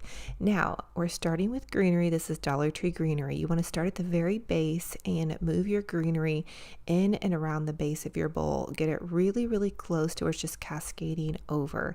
So again, I was watching this floral arranger over the weekend. He did this really beautiful fresh flower arrangement, and it really impressed me how much greenery he used at the beginning. And if I can go back and find the video again, I will try to let you guys know who it was. I have no clue. I was just watching YouTube. I happened on it and it stuck in my mind. And now I'm using some of this thrift store longer greenery. I did add in some moss to make sure that I had enough greenery to cover. It did make it a little bit hard though to get some of my floral picks in, just a little note.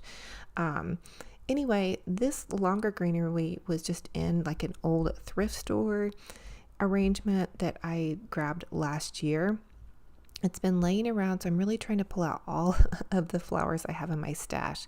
Now, again, I'm using some white hydrangeas left over from Christmas time or the New Year. Bought them on clearance, 80% off, and they were like Dollar Tree prices. I used 3 of those, and then I'm going with some taller Dollar Tree greenery to pop into the center. So I just want this arrangement to feel fresh and fun and summery. And with the white large hydrangea pieces, we can pop those out and put anything in there that we want. So I'm trying to create arrangements that will last, that'll go a little bit further than, you know, just a normal arrangement. So we can add American flags into here. Just change it out with whatever colors you love and that you're decorating with. I wanted to go a little bit neutral though, so I could make decisions on some pops of color once I get to that point. And then I just had, again, some more little greenery that I'm popping in. So this floral arranger that I was watching, he says, do your greenery, pop in some flowers, and do more layers of greenery. And at first while I was watching him, I was like, that's just going to be way too much. But it's never too much in my book. I thought it turned out fabulous, and this is totally different than what he did, but this is my take on it. Anyway, as always, guys, comment and let me know what was your favorite DIY in this video. Which one will you be recreating? I do have a secret question for you. Recently, I have been crushing on the color blue. So do you guys decorate with blue? Drop a blue heart emoji down below, or let me know what is your favorite color to decorate with. I love hearing what you guys are up to. I get so inspired by everyone. Have a gorgeous, fabulous, blessed day, and I will pop in a cute little clip of Benji Bear.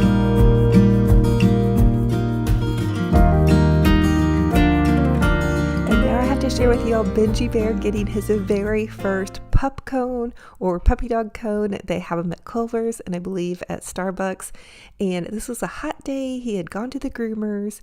I picked him up from the groomers and decided to feed him a pup cone, which maybe wasn't the best idea because he did get like little ice cream in his beard. But let me tell you guys, on this spring day, he was living his best life. And I'm telling you what, he was in love. And check out that cute little chili pepper scarf they put on him. I guess because he was a little hot tamale, or really probably because it matched his little collar, which I found this red and green collar on Amazon. It was $8. So anyway, I thought you guys would get a total kick out of Benji Bear getting his very first pup cone. And hello, all you puppy dog fans and Benji Bear fans out there. I know that he has a little crew that watches him too. So I thought you guys would just love seeing this. And it was every bit as good as we can imagine. He loves this, and he doesn't get that very often. In fact, it's his first time, probably maybe only once every couple of months. So here's Tinky Bear. You guys ask about Tinky. She's a kitty cat and she just kind of hangs out. She doesn't really like, going for walks with me. Although when we walk down the hill, she will walk down the hill and kind of scoot through the woods. And I'm always wondering what Benji Bear is barking at, and he's barking at Tink. But she's kind of a little bit more laid back and not really wanting to be the star of the show as much. With Benji Bear, here he is on his walk, and I have to share with you guys some irises are blooming in our neighborhood. Look at this beautiful show. And then mine are always the last to bloom. So for this Dollar Tree DIY, I am really excited to share with y'all how to create this DIY little side table or garden planter. So I'm using 5 of the Dollar Tree garden planters, and they're in this really cool geometric shape. I hot glued the first 2 together, so I just flipped one over, hot glued it end to end, and then added in some stones for weight. We don't want our table flying away. And then I'm adding another layer of hot glue and flipping that garden planter over. I'm just continuing to add it as I go. Try to do your best to get your seams together. You can also use E6000 glue if this table is going to be outside or in the sunlight. That would be a great idea. And then once you get to the top, you can choose whatever top you want. You could use a mirror, you could use a cute little plate. The next thing I did was I used some of this really beautiful metallic spray paint, and I decided to go a little bit glam with mine. Now, it's really cute white, but again, I wanted to add just a little bit of touch of glam to my back patio, and so I'm painting it with this really beautiful gold spray paint. And I did one layer and then did another layer after that was dry. I'm also using this Dollar Tree charger, and this is a wooden, it's like a faux wooden charger. I didn't want to cover up the wood part, but I did want to make sure that the underneath part of this was sprayed gold as well. So if you were to look up underneath the table, it doesn't look like a charger, I guess. And so I'm just using some hot glue, and I'm going to hot glue the charger to the top of my table. Again, use E6000 glue if this is going to be a high traffic table or it's going to get into the heat. And then I just pop my little charger on top of that, and then you can really go to town decorating it. This is under a covered patio porch, so I think it will be fine as is. I have my little rote table out here as well as my little lemon table on my patio as well. And here's how I styled it, just with this really pretty planter and a couple of these other Dollar Tree planters. And I'm going to share with you guys how to create this blue planter. You will never guess what we used to make this so fun and fabulous on a total budget. For this next Dollar Tree DIY, I want to share with you all how to build a glamorous vase on a budget using Dollar Tree supplies. Okay, so we're going to use these Dollar Tree candlesticks and then some of their mini fish bowls, and I'm just using E6000 glue, and that's going to give a permanent hold. And E6000 glue is great for gluing glass on glass. And then I used a dab of hot glue, and I'm going to attach those, and I let these dry for a while. In fact, I used them also in another DIY to share with you guys how to create like a little faux succulent garden. So you guys can fill these little glass bowls with pretty much anything that your heart desires, or you can take it up another level and you can glue everything together and make this large vase. Okay, so I glued the E6000 to the bottom of the candlestick and had flipped the little bowl over. And now I'm adding some hot glue, again, just for temporary and then permanent hold. And then I added one of the Dollar Tree vases to the top of this. And then I decided to get super extra and go for some gems or little faux acrylic jewels on the outside of my vase. Now, don't mind the black part on that vase. I am going to paint this. And excuse my hot glue gun. It has moss from another Dollar Tree project, and that Dollar Tree moss is really hard to get off the hot glue guns. So I need to give it a good scraping, but I apologize for its rather crafty appearance. So anyway, again, I'm just gluing some gems on, and then be sure after you're done gluing all your gems on to like pull away any of those little strings from your glue if you decide to paint it like I did. You guys could also add things down inside of that bowl vase to create just a really beautiful decor piece. You don't have to paint this at all. So then once I had that done, I decided to add another layer of gems to the top of this. I just went super extra on this one, you guys. And then I decided to paint it with this gold spray paint. Again, I wanted a Glam large tall vase to put some spring summer flowers in, and also to kind of match in with my little table that I created. Now I will tell you that this glass jar, because of the thin base, you may want to put something down inside of the vase when you make your floral arrangement to get it to not tip over if it's going to be in wind. I did notice, like when I was making this arrangement outside, it wanted to tip over because of the wind. And also I'm using these like dangling flowers, and that probably also made it kind of a little bit top heavy. So now I'm adding in some beautiful roses, and those are just some Dollar Tree like blooming flowers. I can't remember what those are. Comment down below if you guys remember what those are. And these are just some roses that I had left over, honestly, from Christmas. If you guys go to the Michael's clearance sale on their florals, you guys can get 80% off any seasonal floral. So continue to add some florals, have fun with it, get creative, and use whatever colors you have in your stash.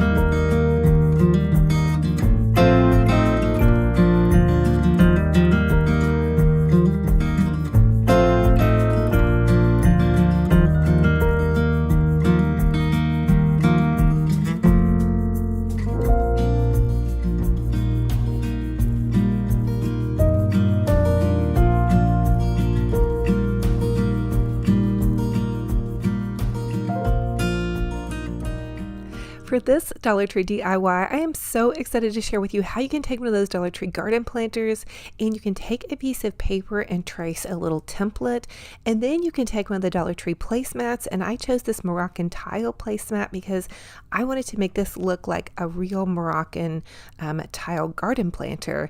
I've had this in my head to do for a while, so I was just really excited to make it come to life. So now I'm taking my little template and I'm drawing the little squares, and I'm going to then cut those out and hot glue them around to make it look like a Moroccan tile vase. I've really noticed that, you know, you can really use blues in a lot of your spring summer decor, and it can go with almost any style of spring summer decor, like the Moroccan tiles or the blues. It can go glam, it can be very traditional. And this little Dollar Tree placemat, I felt like was genius to put this together. I feel like it came out really high end, and of course it's on a total budget with a placemat, and for $1 for a placemat and then $1 for the planter, you can't go wrong. So once you have all of your little squares cut, I did have to go in and kind of like trim mine up just a little bit. Then I'm just going to hot glue them around the entire planter. And also you have to work quickly once you get your glue on. So once you get that glue on, be ready to put your tile right on there, or your faux piece of plastic. And I'm wondering almost too if you couldn't use super glue on this part. You guys, let me know what you think about that. This is the first for me on this one. So anyway, and then I'm just again adding glue all the way around, and I also tried to match up the tiles with how I cut them. So I cut them in wherever the next tile was. I tried to make it look like it was like one flow, although there was that one corner that I had to cut a different size. Anyway, now I'm going for it with a little bit of gold paint, and this is the gold paint from Arteza brand. It's really like makes it look really like real gold, so it makes things look really high end. You can get it on Amazon. I'll link some in my store for you guys. And now I'm just going to take my little foam piece from Dollar Tree and create a pretty little arrangement. So I'm adding some greenery to the center, and then some of these little faux Dollar Tree fern greenery pieces, and I just cut those apart to kind of give them like a blooming appearance. I also added in some stones to this planter so the planter doesn't go flying off of my patio, or so it doesn't tip over or whatnot. It's good just to do that. And then I'm just using some Dollar Tree moss and popping that in to cover up my little piece of foam in there, and then voila, there we have a fabulous garden planter, and it looks kind of Moroccan and chic. on a budget, you guys. I think it's a fun idea, and I also think it would be really nice to find a really beautiful stencil and try my hand at stenciling like some blue kind of Moroccan looking tile. But this is very high-end, kind of Pottery Barn inspired, or just a little bit glam chic, like something you would find at Home Goods, but it's from Dollar Tree on a budget. Now this next Dollar Tree DIY is so easy and it's so fun, and I feel like really budget friendly as well. So you're just going to take some of the Dollar Tree canvases, and they have this really amazing geometric canvas art that they have just put out. So you guys look in your picture section, which is also along with like your candles and candlesticks and all of that. But what I wanted to do with my canvas art, which it's beautiful to hang as is, don't get me wrong, but I wanted to frame mine. I wanted to look like it was a framed piece of art that I can just kind of set around my house in some little vignettes and whatnot. You could also hang this on the wall in kind of a little bit of a collage. So I'm just taking and using a crafting tool and some scissors. I'm cutting the canvas out, and then with this 5x7 picture frame, the little insert, I'm using that as my guide, and then just cutting it out. And I will tell you, I did finally order some craft scissors, so hopefully my rusty dull scissors will be remedied here. They're not exactly rusty, but they are so dull. Anyway, so now I'm just going to pop the glass back in and then add my beautiful framed art, and I really think that this came out so fantastic. I think Dollar Tree, I love these frames. They're so classy and elegant. They're almost like a dark black wood insert of the frame, and they have this gold around it. And I know Hobby Lobby sells this almost identical frame. It's not even as nice as this for way more than $1. So again, here is another idea for some framed canvas art. I also found this cute little like shabby chic, a bundle of flowers and lamb and little donkey or horse. And so I decided to use the lamb and also the little rose floral picture. And again, these pictures are beautiful, you guys, as is, but I'm trying to create like a little vignette of pictures, and I'm not totally for sure where I want to put this yet in my house. I might either separate them or keep them together and just like make a little collage framed art wall type thing is what I'm trying to say. Anyway, here's how it looks after it's framed. I feel like it looks really high-end and chic. I was going to paint this frame, the ones with kind of the more shabby chic looking pictures, but then I decided against it. I really decided that I loved how they popped against that darker frame color, and I have been mixing in a little bit of black recently into some of my pastel decor, and I really feel like I love how it looks. It just looks a little bit more glam chic and a little bit more high end, because it gives things a bit of dimension instead of it being so overly feminine. You have that nice just contrast, I guess is what I'm trying to say. Now, I did hate cutting down this little rose picture though, because I did feel like it didn't quite fit in here. It probably needed a little bit different size frame, but I wanted it to be a collection and to all go together. So here is how it turned out. Now, I displayed it on my little outdoor patio table just to give you guys an idea of where you might want to put this. I still need to redo some little vignettes in my house to make space for these, or find a wall that I want to put them on, but I think they're so fabulous. Look for some of these beautiful new framed or these canvas prints, and then also some frames, or you could just use as is. Happy crafting.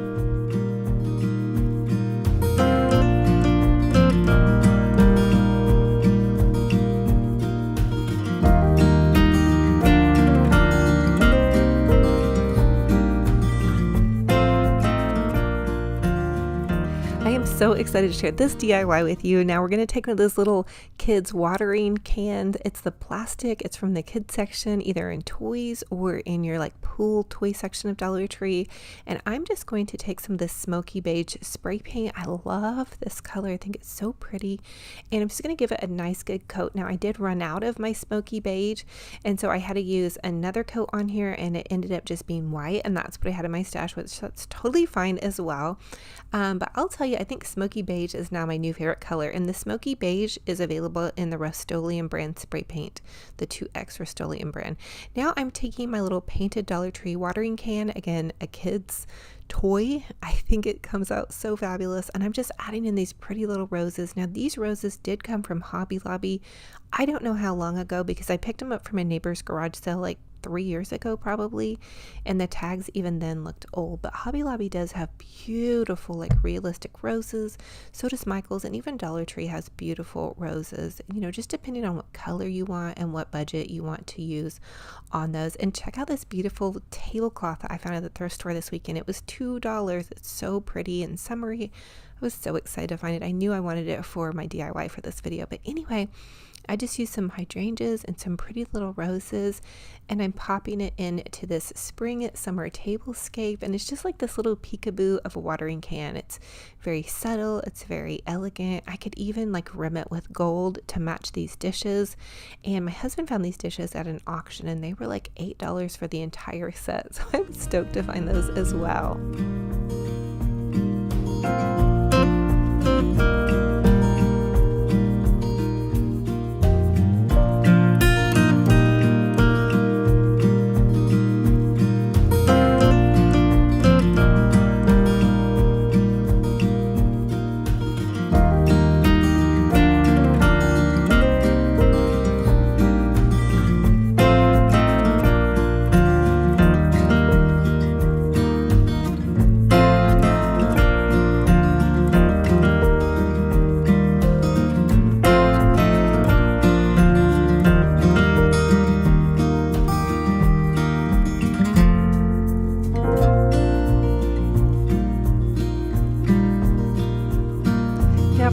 Dollar Tree DIY, I'm going to take these painted pots that I grabbed from Dollar Tree, and again I used that smoky beige and just spray painted them, and I have real soil in them, and I've already successfully killed a couple of plants this season, so I'm going to go ahead and pop some faux flowers into here, and I have no shame in my faux gardening games, so comment down below if you guys are there with me. But I'm using these tulips. I found these super cheap at Walmart. They were like $3 for the bundle. They're not the most high end, but they're going to be on the back patio, so I don't think it's going to be that big of a deal, and I just wanted something pretty.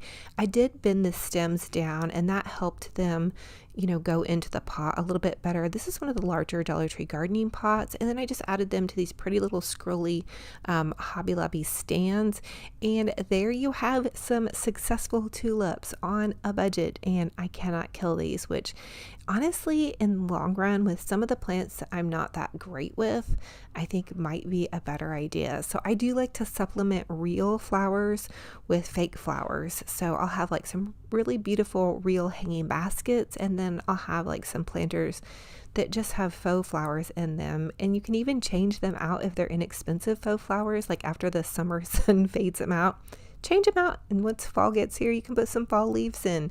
Once Christmas gets there you can put some Christmas greenery. Here's how it's coming together all with my little faux garden planter and faux Moroccan tile planter, and all of these plants right here I think look beautiful, and they're going to stay alive, which is what I love more than anything.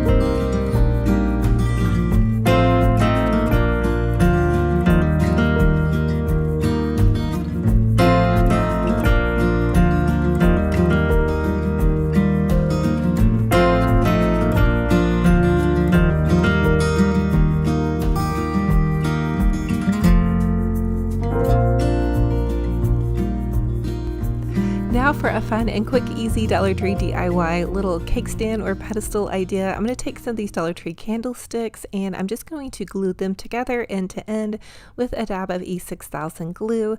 And then I'm going to take this Dollar Tree mirror, and I'm going to clip the like little mirror part off of there, and that way I can just hot glue the mirror to the top of the candlestick. And I'm using hot glue on this part because if I want to change it out, all I have to do is pull the mirror off and put a plate on there or something like that.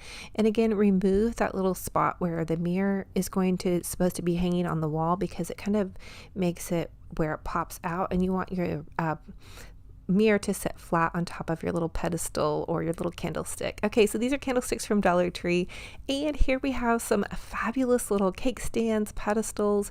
You guys know I love these. I love decorating with them. I think they're so versatile. Okay, so here's how they look. They look pretty cute like this, but again, I'm going in with my smoky beige, and excuse my mess over there, and just some little DIY ideas going on, but I'm going to use the smoky beige, and again, this is Rust-Oleum paint brand, and this isn't sponsored at all, but I just love their paint brand as well as the smoky beige color. I just think that it's like so nice, and it's not quite as bright as white. I feel like it's something that you would see like on Pottery Barn.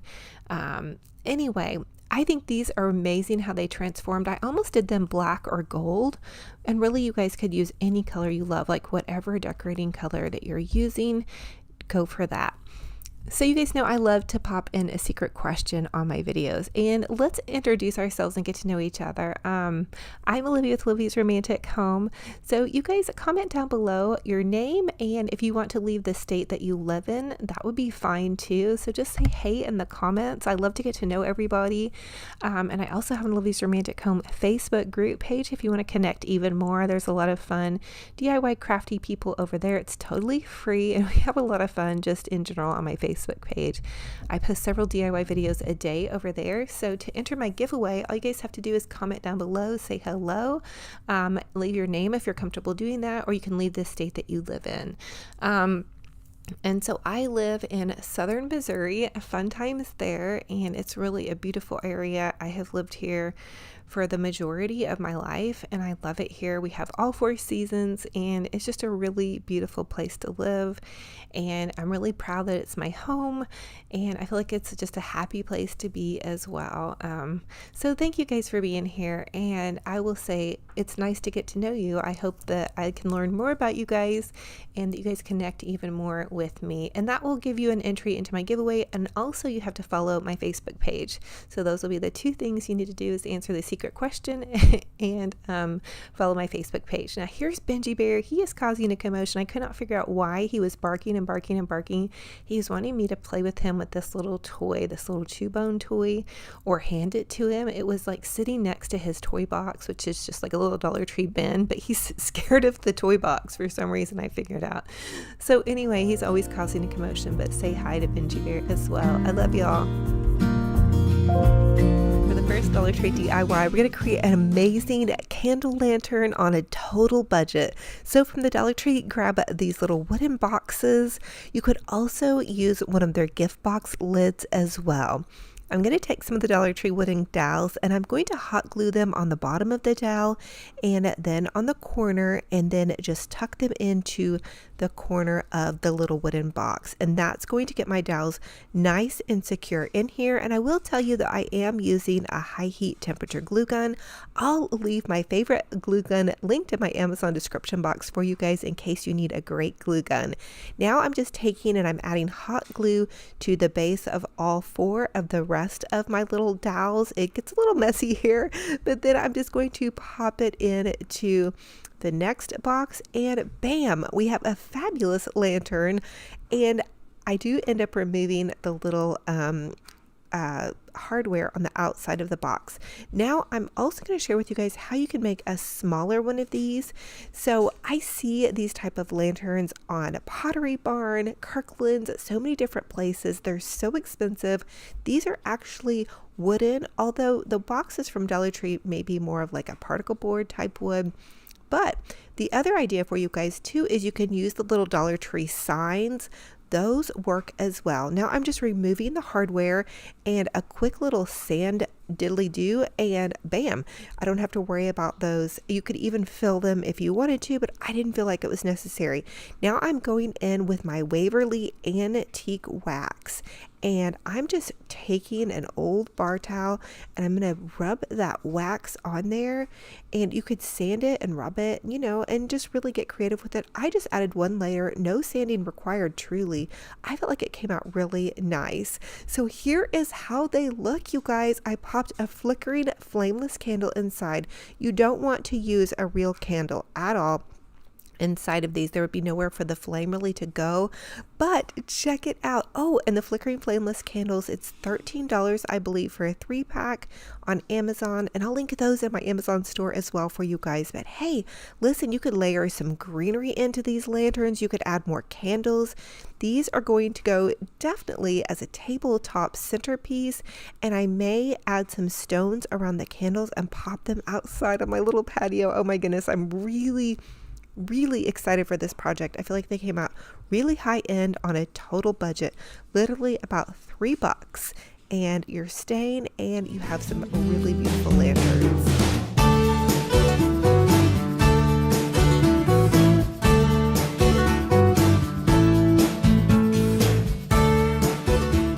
For the next Dollar Tree DIY, I'm going to share with you all how to get creative and jazz up your Dollar Tree lemon plates. So if you're like me, you've been using these lemon plates for several years now, or maybe you haven't found them yet, but pick up an extra one. You have to try this craft.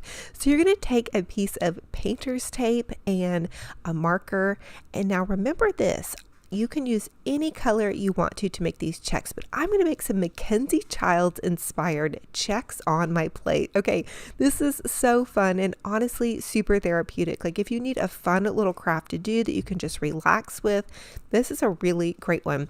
Now that first marker I used was a blue marker that was not a permanent marker. I will suggest for you to use a permanent marker and try to match it to the color of your checks, but I end up using enough paint that's going to go over where I drew my guidelines, so it's not a big deal. But I'm going to go ahead and take my paintbrush, and another little tip is to try to find a paintbrush that's squared off if you're going to be painting square checks. You could even find one that's big enough to just paint that one individual check. Also, there are different sizes of painter's tape. So you can make a smaller check or a larger check. And don't worry if you don't have painter's tape, you can easily cut a piece of construction paper in a linear line and just use that as well as your marker. Maybe you're even a great freehander and you don't even need to mark it out. But I'm taking some blue crafter's paint, and this is just regular blue crafting paint, and I'm going to use that to make my checks. I used a mix of some Arteza, kind of a royal blue, and then also it was called electric blue from the Apple Barrel Craft Paint at Walmart. Now I will tell you that the Mackenzie Child's royal blue checks are a little bit more royal blue. I wanted to go a little bit lighter on this one. I just thought it was so pretty, and I've actually seen some folks do a similar plate like this in my Olivia's Romantic Home group page. So thank you guys so much for all of the inspiration. Tag me down below or on Instagram if you've made this or if you recreate this. I'd love to see what you're up to. Now I'm taking this Deco Art paint pen, and I'm just going to rim the edge of the plate with the paint pen. So if you see Mackenzie Child's, they sell really expensive, plates, and they actually use a gold paint that has like flecks of real gold in it. I think that might be part of why they're so expensive. We don't have real gold in these, but you can get these paint pens at your local craft store, and I also just buy mine on Amazon. They're a little bit pricey, but they're worth it. I think they're like $5 or $6 a pen. But let me tell you, they really give that stunning gold effect. And I also outlined the checks of my plate. Usually I don't always do that on my Mackenzie Child dupes, but I thought for this one, to kind of clean things up a little bit, it was a little bit tricky to get around those lemons. But there you guys have it, a fun and fabulous lemon decor plate on a total budget. And as you can see, I'm still using my other lemon plates to actually eat off of. You don't want to use a painted plate ever. Don't eat off of a painted plate unless you go through the steps of actually firing it and making it food safe. And you guys can Google how to do that. But fun and fabulous on a total budget. Now for this next DIY, I want to share with y'all how to take a terracotta pot and age it and make it look a little bit more vintage and distressed. So I found this terracotta pot at the thrift store over the weekend, and I'm just going to take some white paint, and this is honestly some paint that we had left over from when we painted the walls inside of our house during the shutdown last year. But I'm just going to take this little Dollar Tree sponge brush and gently rub some of the paint onto my clay pot. Then I'm taking a wet and also a dry piece of paper towel, and I'm going over it with a little bit of the wet paper towel to kind of smudge it off. And then I'm going to go back over and kind of dry it. And if you feel like you've taken too much of your paint off, you can go back in with your paintbrush again, like I'm doing, and then just use your dry towel, and it's going to give it that aged look. Okay, stick with me here with you guys. But yeah, just go ahead and add a little bit more paint and just stress it as you go along. You can also use chalk paint. This would work really great with chalk paint. And you can leave your clay pot as is. I just thought it would look really neat to make it look like it's got that vintage garden appeal. And I've been wanting to try this DIY forever. Now I'm going to take a little bit of green paint, and I mixed it in with some brown paint to kind of give it that aged moss look.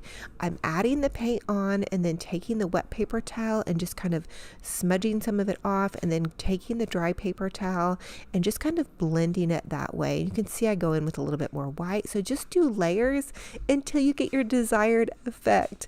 Now don't forget your little round at the base. If you're going to be using this outside, I do suggest that you seal it because you've added this paint if it's going to get wet. I'm going to put this in the centerpiece actually of my outdoor patio table, and my patio table is covered, so I'm not super worried about it, but I could go back in with some sealer or some waterproof Mod Podge and just seal it.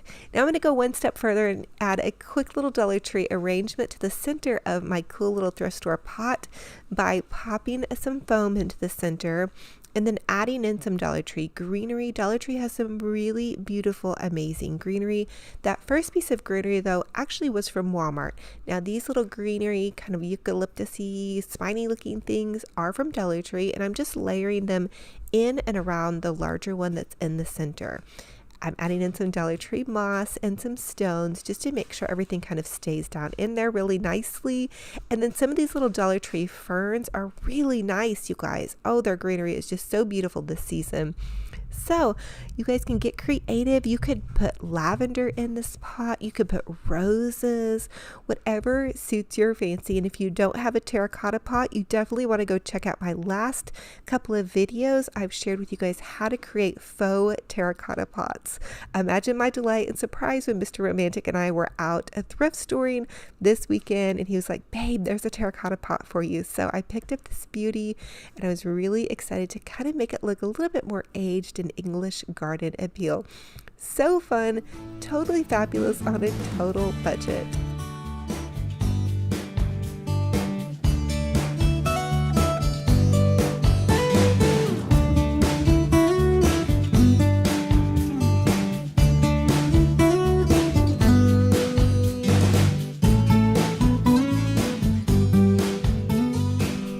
Now for this next Dollar Tree DIY, I want to share with y'all how to create this little box garden planter.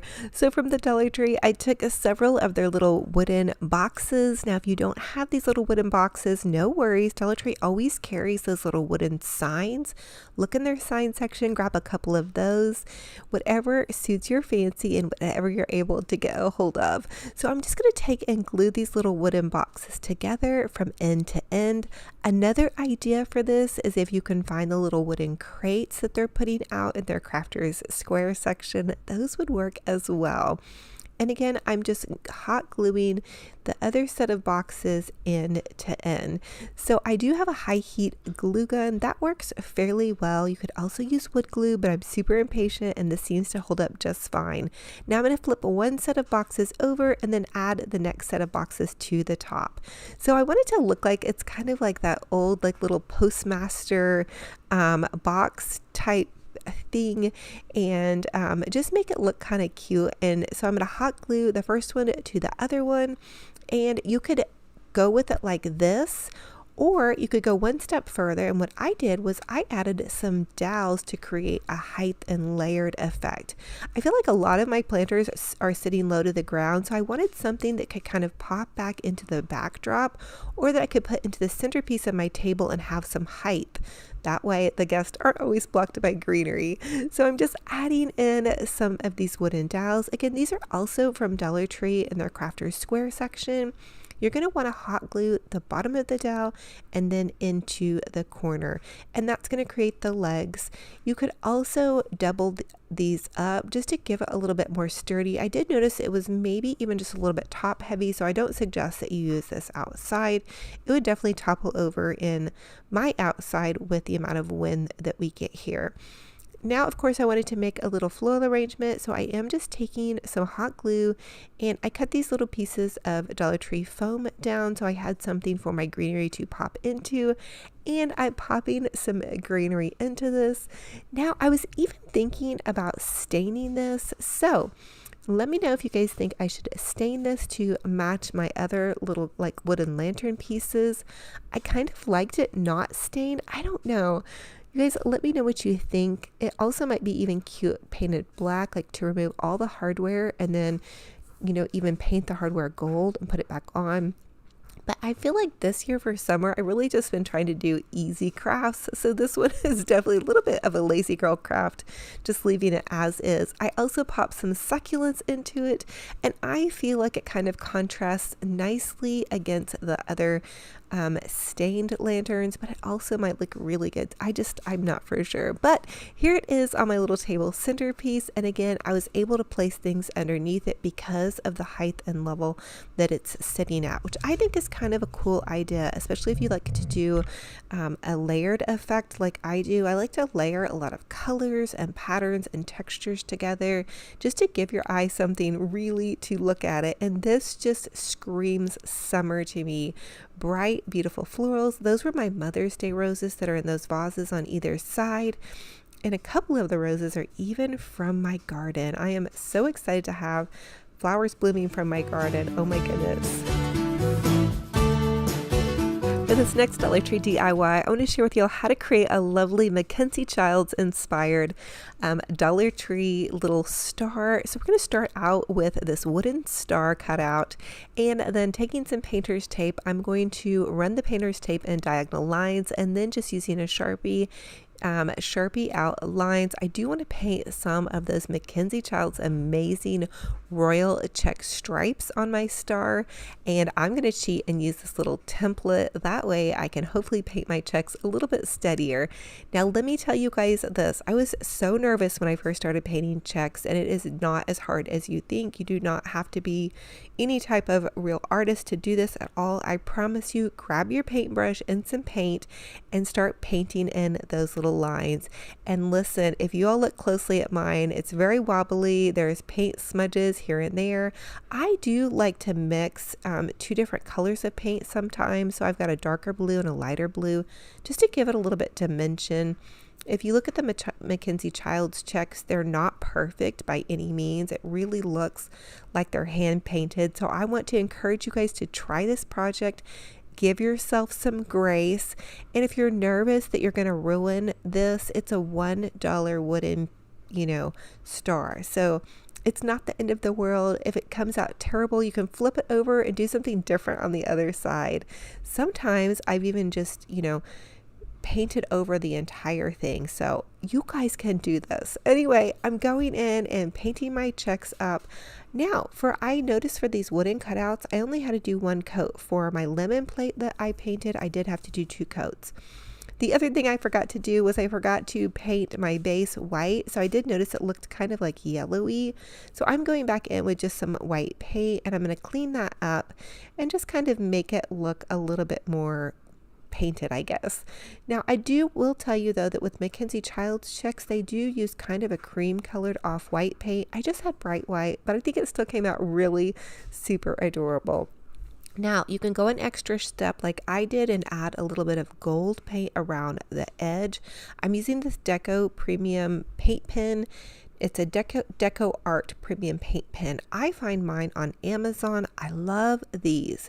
So you just have to push a little bit on that paint pen and the paint will drop down into it. And it gives you a really nice steady line. I only rimmed the edge of my star. You could go back in and outline the checks too, but I felt like my checks were looking pretty good today, or okay enough. And I thought that this was a really fun just little addition to the table. It gives you a kind of surprise, a really nice pop of color. Now you can see over to the back, these are the Mackenzie Child royal blue check napkins. So their royal blue check is a lot more royal blue than mine came out, but I still thought it was a fun pop of color.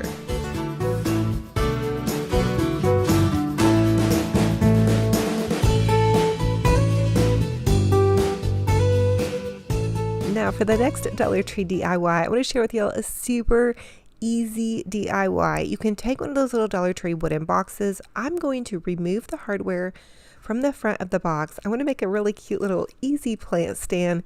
If you don't have one of these, do not fear.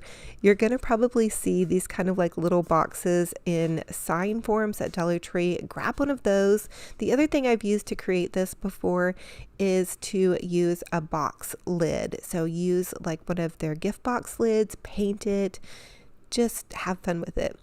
Now, I am going to take my Waverly Antique Wax, and the Waverly Antique Wax does really great with these. And it's like a particle board. It's not real wood. And so their signs are particle board as well. So what I would do if I were you guys and you were just using a sign for this, chalk paint it and then stain over it. Or if you have one of these boxes, you can just stain directly on top of it, or you can paint it whatever color you love. I want to make it look kind of like a high-end little Pottery Barn inspired little plant stand, kind of that modern chic look that everybody is using. I think that this is nice to mix in with your romantic decor. So I love to juxtapose, different textures and styles into my decor. That way it doesn't just all look like one style. I want it to look a little bit romantic, a little bit modern, a little bit farmhousey, a little bit French country, and you're just going to have so much more interest that way, and you're going to get to play with so many more colors and styles. And you guys have to know by now I love to play with different colors and styles. So once I had this all the way stained, I did take a bit of sandpaper and run it around the edges, and then I called it a day. Hey, not a bad craft at all. This one was super easy. The next thing I did was I just went ahead and with my hot glue gun, I hot glued a massive amount of hot glue around the edge of the little candlestick. So right here, just take a lot of hot glue. You don't even have to be super neat about it because it's going to be underneath here. You do want to turn your thing upside down so you can get it into the center. And then there you have that. Now, I want to show you guys one more quick little idea for what you can add to this craft just to make it look really cute. Succulents are all the rage, so grab some of those little Dollar Tree clay pots, add in some foam and some moss and a succulent, and check this out. Okay, this would definitely be even $5 at Target. So it was not that much using Dollar Tree supplies. I think we spent maybe $4 or $5 total for the stand and all the little plants. For this Dollar Tree DIY, I want to share with you how to create a beautiful Dollar Tree cross wreath. So I'm starting out with this Dollar Tree cross wreath form, and then I'm just using some burlap fabric, and I hot glued the burlap fabric to the end of the wreath, tucked it under, and then begin to wind it in and around the base till I got to this arm, and then I hot glued it at the end, trimmed it off, and then I did use a zip tie to reinforce the edges of my little wreath form just to make sure that the fabric did not pop off. This is going to be going outside, and so I didn't want anything popping off. We do get a lot of high winds, and so anyway, and then once I had that all finished, I went in with a little bit of trim. Dollar Tree's carrying this really, really nice trim, and it's great for just adding detail work to your projects. Then I decided to give it a little bit of vining greenery up the base of the cross. So I'm using this beautiful greenery that I found on Amazon. Dollar Tree also sells some viney greenery as well. Because the cross is smaller, I wanted to use a smaller detail with this. And then I'm taking these two beautiful roses stems. Now, I did pick these up at Michael's on clearance at the end of the Christmas season, believe it or not. And this cross is going to honor my mother-in-law, and she did love some beautiful Victorian colors and flowers. And so I thought these would be really sweet for spring. And I'm taking some zip ties and zip tying the center point of the rose roses, again to really make sure that they will hold on. And then using this beautiful bow, I made it with my easy bow maker. I'm going to add that to the center again with some zip ties, and I'm just going to cut a triangle in an upwards direction to finish off my tails. I trimmed off any loose pieces of burlap and fabric and then gave my bow a nice fluffing, and here is how it turned out. I was really excited about this. I think that these crosses were put out after Easter at my Dollar Tree store. But hopefully you guys should be able to find them still. And I just think this will be so beautiful and such a wonderful way to honor her. And these make also really beautiful decor pieces. I'm going to make one for my front yard bike in different colors to match my Memorial Day and 4th of July colors. And I'm going to share with you guys that in this video later. But so fun and beautiful on a budget.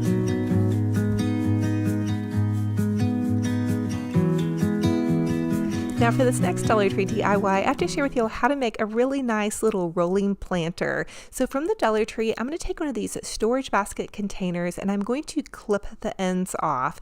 And then Dollar Tree is also carrying these little rolling planter bases, and I'm just going to take a crafting tool and poke 2 little holes in the base of this, and then 2 little holes in the base of my plastic storage bucket.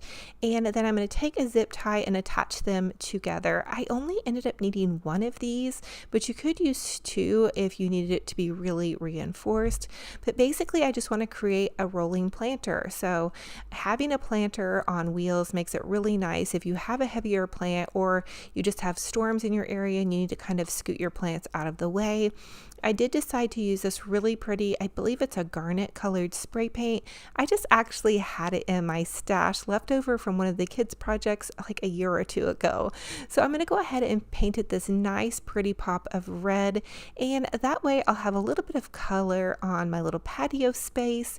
And it did take quite a bit of spray paint, so be sure and be ready with quite a bit. I originally was going to paint it the same color I painted my little cookie pan flower, but I didn't end up having enough spray paint, and I wanted to make sure that it was covered really nicely.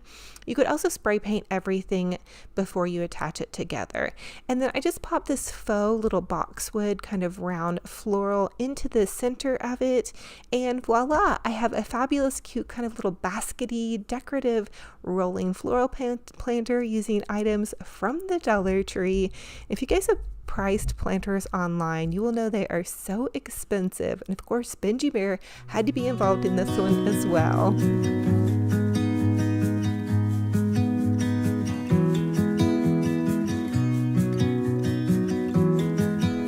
For this next Dollar Tree DIY, I'm going to make a Dollar Tree cookie pan flower. So taking this cookie pan, I'm drawing flower petals from the edge of the cookie pan into the center.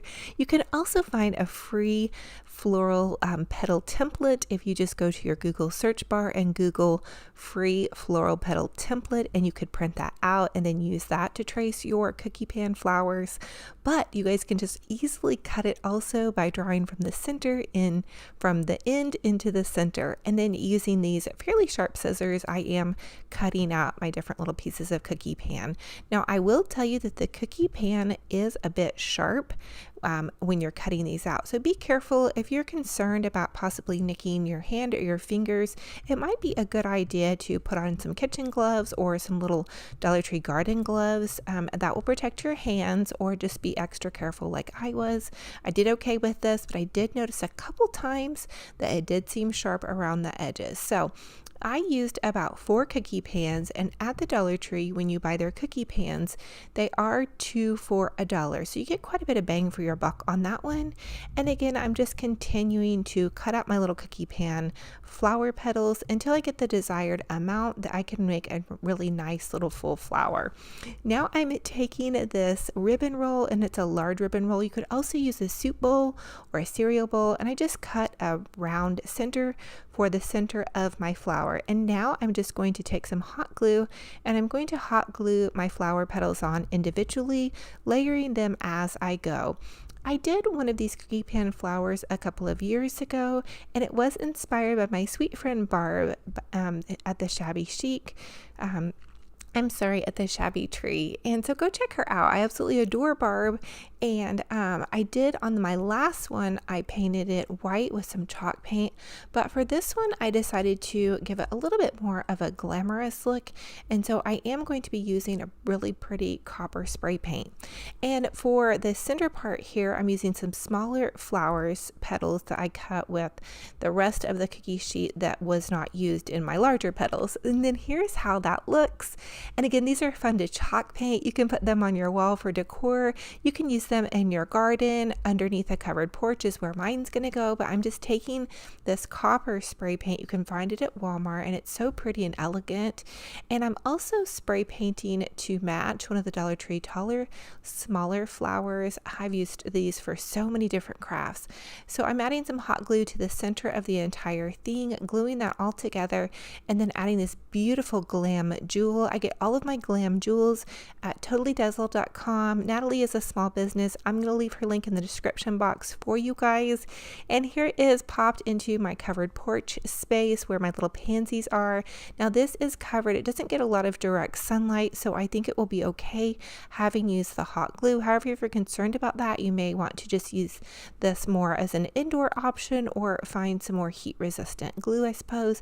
But how adorable, fun, and fabulous on a total budget. You guys have fun with this. And Benji Bear, of course, was the creative director on this one.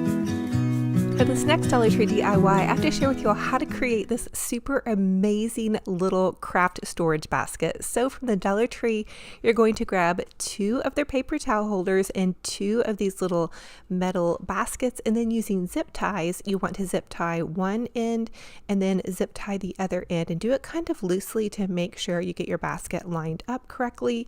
And then you can trim off those zip ties, and then you can go back in and zip tie it again on either side, just to really make sure it's nice and reinforced. Now you guys can see that I created a black one off to the side over here, and I actually use it every single day in my crafting studio, and these are amazing, you guys. They're super sturdy and they work really, really well, and I'm not just saying that, they really, really, truly do.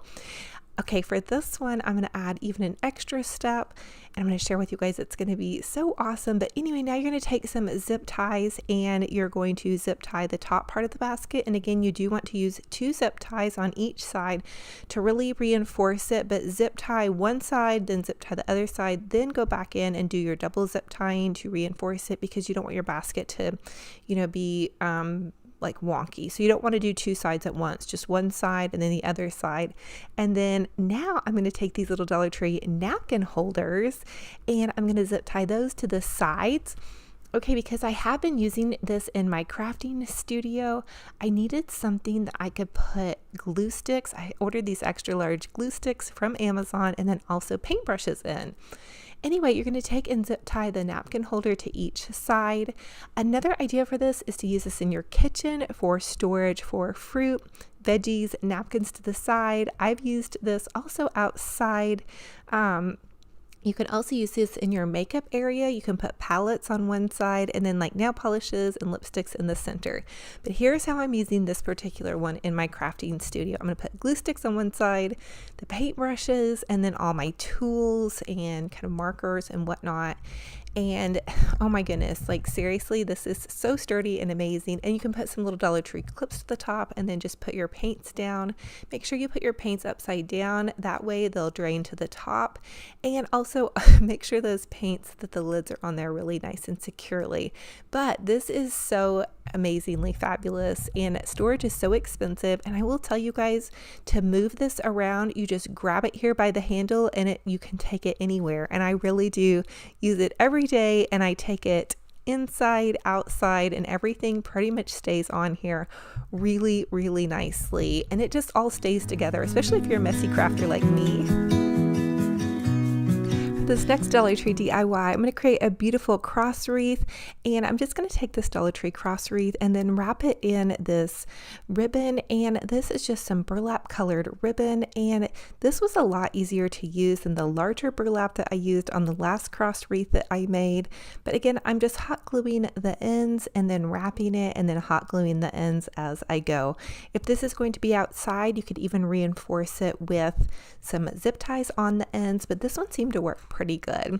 Now the next thing I'm going to do is I'm going to use some of this lamb's ear garland, and I just trimmed off a couple of pieces. Any greenery honestly will do. I just happen to have quite a bit of this in my crafting stash, and I'm really trying to use everything that I have on hand before I go buy new supplies. So I'm zip tying the greenery to the center, and now using my easy bow maker, I'm just going to make a really easy bow. I have this red plaid ribbon that I found on Amazon last season. I had so much of it that I had some left over, so I'm going to use that as the base of this bow. I'm going to trim off the ends of the ribbon by putting a little bit of a triangle in an upwards direction. That's going to give it a really nice boutique finish. And then using this blue and white check ribbon, again an Amazon find, I'm just going to add that as the next layer. So I want this to be a Memorial Day honoring wreath. Now this red and white stripe ribbon is actually left over from Christmas, you guys. So dig into your ribbon stash. You really might be surprised on what you have. And so just layering these pretty patterns and colors is really going to bring this to life, in my opinion. So it's going to go for Memorial Day and then 4th of July. I do have a really pretty little festive floral that I put on my front porch that I made using mostly Dollar Tree supplies. And so all of my videos are going to be on my YouTube channel, and I'm also posting a lot of them on my Facebook. You guys can go back and check them out if you want to see how I created that floral for my front porch. Now I'm using a zip tie to zip tie this bow together, and then I'm just going to zip tie the entire thing to the cross, and that way everything is going to be reinforced with these zip ties, and it's going to go up against my little bike, so you shouldn't see the back, but I did glue some little pieces of greenery over the back just in case. I'm kind of like that detail person. Now you can also take another piece of ribbon and tie that over the zip ties. Give your bow a nice good fluffing. That's the secret to my bows. And then I just used some of these Valentine's Day red roses, and I popped a couple of those in the top, and then using this beautiful pre-tied bow also from the Dollar Tree. I just added that to the center of my little cross wreath, and I think these would be so beautiful and so honoring, and I'll be proud to display this on my little front bike. The next thing I'm doing is I'm taking this pretty glam jewel, again from totallydazzle.com. Natalie is a small business, and I love supporting small businesses. I'll leave her link in the description box below for you guys. Here's how it came out. I'm sharing with you guys how it looks just kind of on my back porch here next to this pretty planter that we created. It really pops nicely against the yellow, and then I'll also share with you guys where I put it in my front yard as well. So as always, I ask you guys comment and let me know what was your favorite video in this session and which one we'll be recreating. And also the secret question for this video is, what is your favorite summertime perennial flower? So I'd love to hear what you guys are planting in your gardens. Right now I have some really beautiful irises that have come back that are blooming, so I hope you guys. Now for this next Dollar Tree DIY, I'm taking one of the Dollar Tree birdhouses, and these are going to be in the Crafters Square section at your local Dollar Tree, and they come with just a raw wood. And a couple of days ago I painted this white, so I just chalk painted it white. I believe it was one color, one coat. And so now I'm just going to take some of this little apple barrel craft paint. I got this at Walmart, and I'm just going to add a green roof. And I apologize if you guys can hear Benji Bear in the backyard barking. His girlfriend Shushu is back there, and so he is really causing quite a commotion. But anyway, I'm just going to paint the little top part of my birdhouse green. Now you guys can do any color you want. I think it would even be really cute to make a Mackenzie Child inspired birdhouse with like maybe some little checks or stripes or just something like that. I thought that would be really cute. And so again, I'm just adding some little green tips also to the base of this, but really get creative Let me tell you, I think that this would be such a fun and amazing little craft to do with your kiddos or your grandkids. And just get creative, you guys. Pour some paint and have fun with it. It doesn't have to be perfect. Okay, the next idea I had was to take this piece of scrap wood and then just paint it green and then add that to the base so it kind of looks like it's standing up, you know, like on a little stand, like a little birdhouse would look. And my idea is to even add like a little plate around it and add in some fun little moss and some eggs and some goodies like that. So here's my little plastic plate I hot glued my birdhouse onto, and then I'm adding in just some little leaves here, and then I decided to add in some of this decorative moss in and around the base to kind of make it feel, I guess, like it's like a little fairy garden birdhouse out in the woods. Might as well. Don't we all need a good fairy garden birdhouse out in the woods? In fact, that would be kind of something fun to have, like an oversized birdhouse. Maybe I'll do something like that this year. And so now I'm just going to add some little eggs in and around the base of my little fairy garden birdhouse. And there it is, nestled with my sweet little bunny. And there's Benji Bear scooting around in the background. He is such a little stinker, you guys. Every time I get into crafting and decorating, he always has to be right next to me, but he wants to say hi to you guys. And then there's that sweet little bunny. That sweet little bunny came from Tuesday morning. I love how she has her beautiful little crown on. So fun and fabulous on a budget.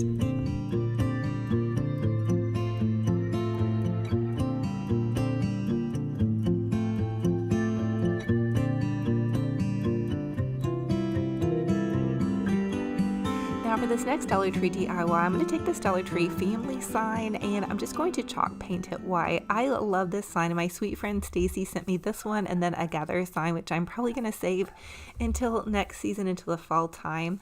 But I'm just going to take some white chalk paint and I'm going to chalk paint the family part, the little lettering on the front, and then also in and around the sides.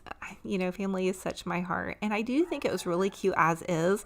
But I'm going to be doing kind of more of like a French country, like really washed out look with my home decor for some of my Easter goodies. I like to do like a lot of pastels and whatnot, but you guys could always paint this to suit your home decor. But here's how it turned out. I think it's so cute. I think it's perfect for Easter. It goes perfectly with my Easter decor right here. So as always, you guys, I ask that you comment down below and let me know what your favorite DIY is in this video and which one will you be recreating. I know Benji Bear had a big hand in all of these DIYs today. He was the creative director, and I can tell you what, he was the best ever. So here he's got these little balls. He gets a bark box every month that I signed him up for. I just thought he would love that. So they send him toys for small animals. So here's his little toy box right here, and he was fussing at me. He really wanted me to get his toy box down. I had moved it out of the way just kind of to make the video look more decor-y. He's looking for his ball. Look at him push all those toys out of the way to find his special yellow ball. So shout out to Benji Bear and all the puppies who love him that watch my videos. We love y'all, and we're so thankful and blessed to have you here. So thank you all so much for joining me on another fun and fabulous crafting and decorating adventure. It's such a true blessing and honor to have each and every one of you all here. For everybody that has clicked on this video, thank you so much for watching my content. If you're new, welcome. I am Olivia with Olivia's Romantic Home. This is my 7th season here on YouTube, and I'm a DIY crafty mama. I love to share with you guys how you can have a boutique, gorgeous home on a budget, because I truly believe you do not have to break the bank to have a fabulous, amazing home. Sometimes all it takes is a new bow, maybe a new paint color, a fun little floral piece to really just make things feel a little bit more refreshed and fabulous in your home. So if you guys need more crafting and decorating inspiration, please go back and watch some more of my videos. I have over 1,000 videos here on YouTube, as well as I post about 6 or 7 crafty tutorials over on Facebook page. I try to mix everything up with different styles and seasons and all of that kind of fun stuff. And I would call myself a seasonal decor enthusiast because I love crafting and decorating for every single season.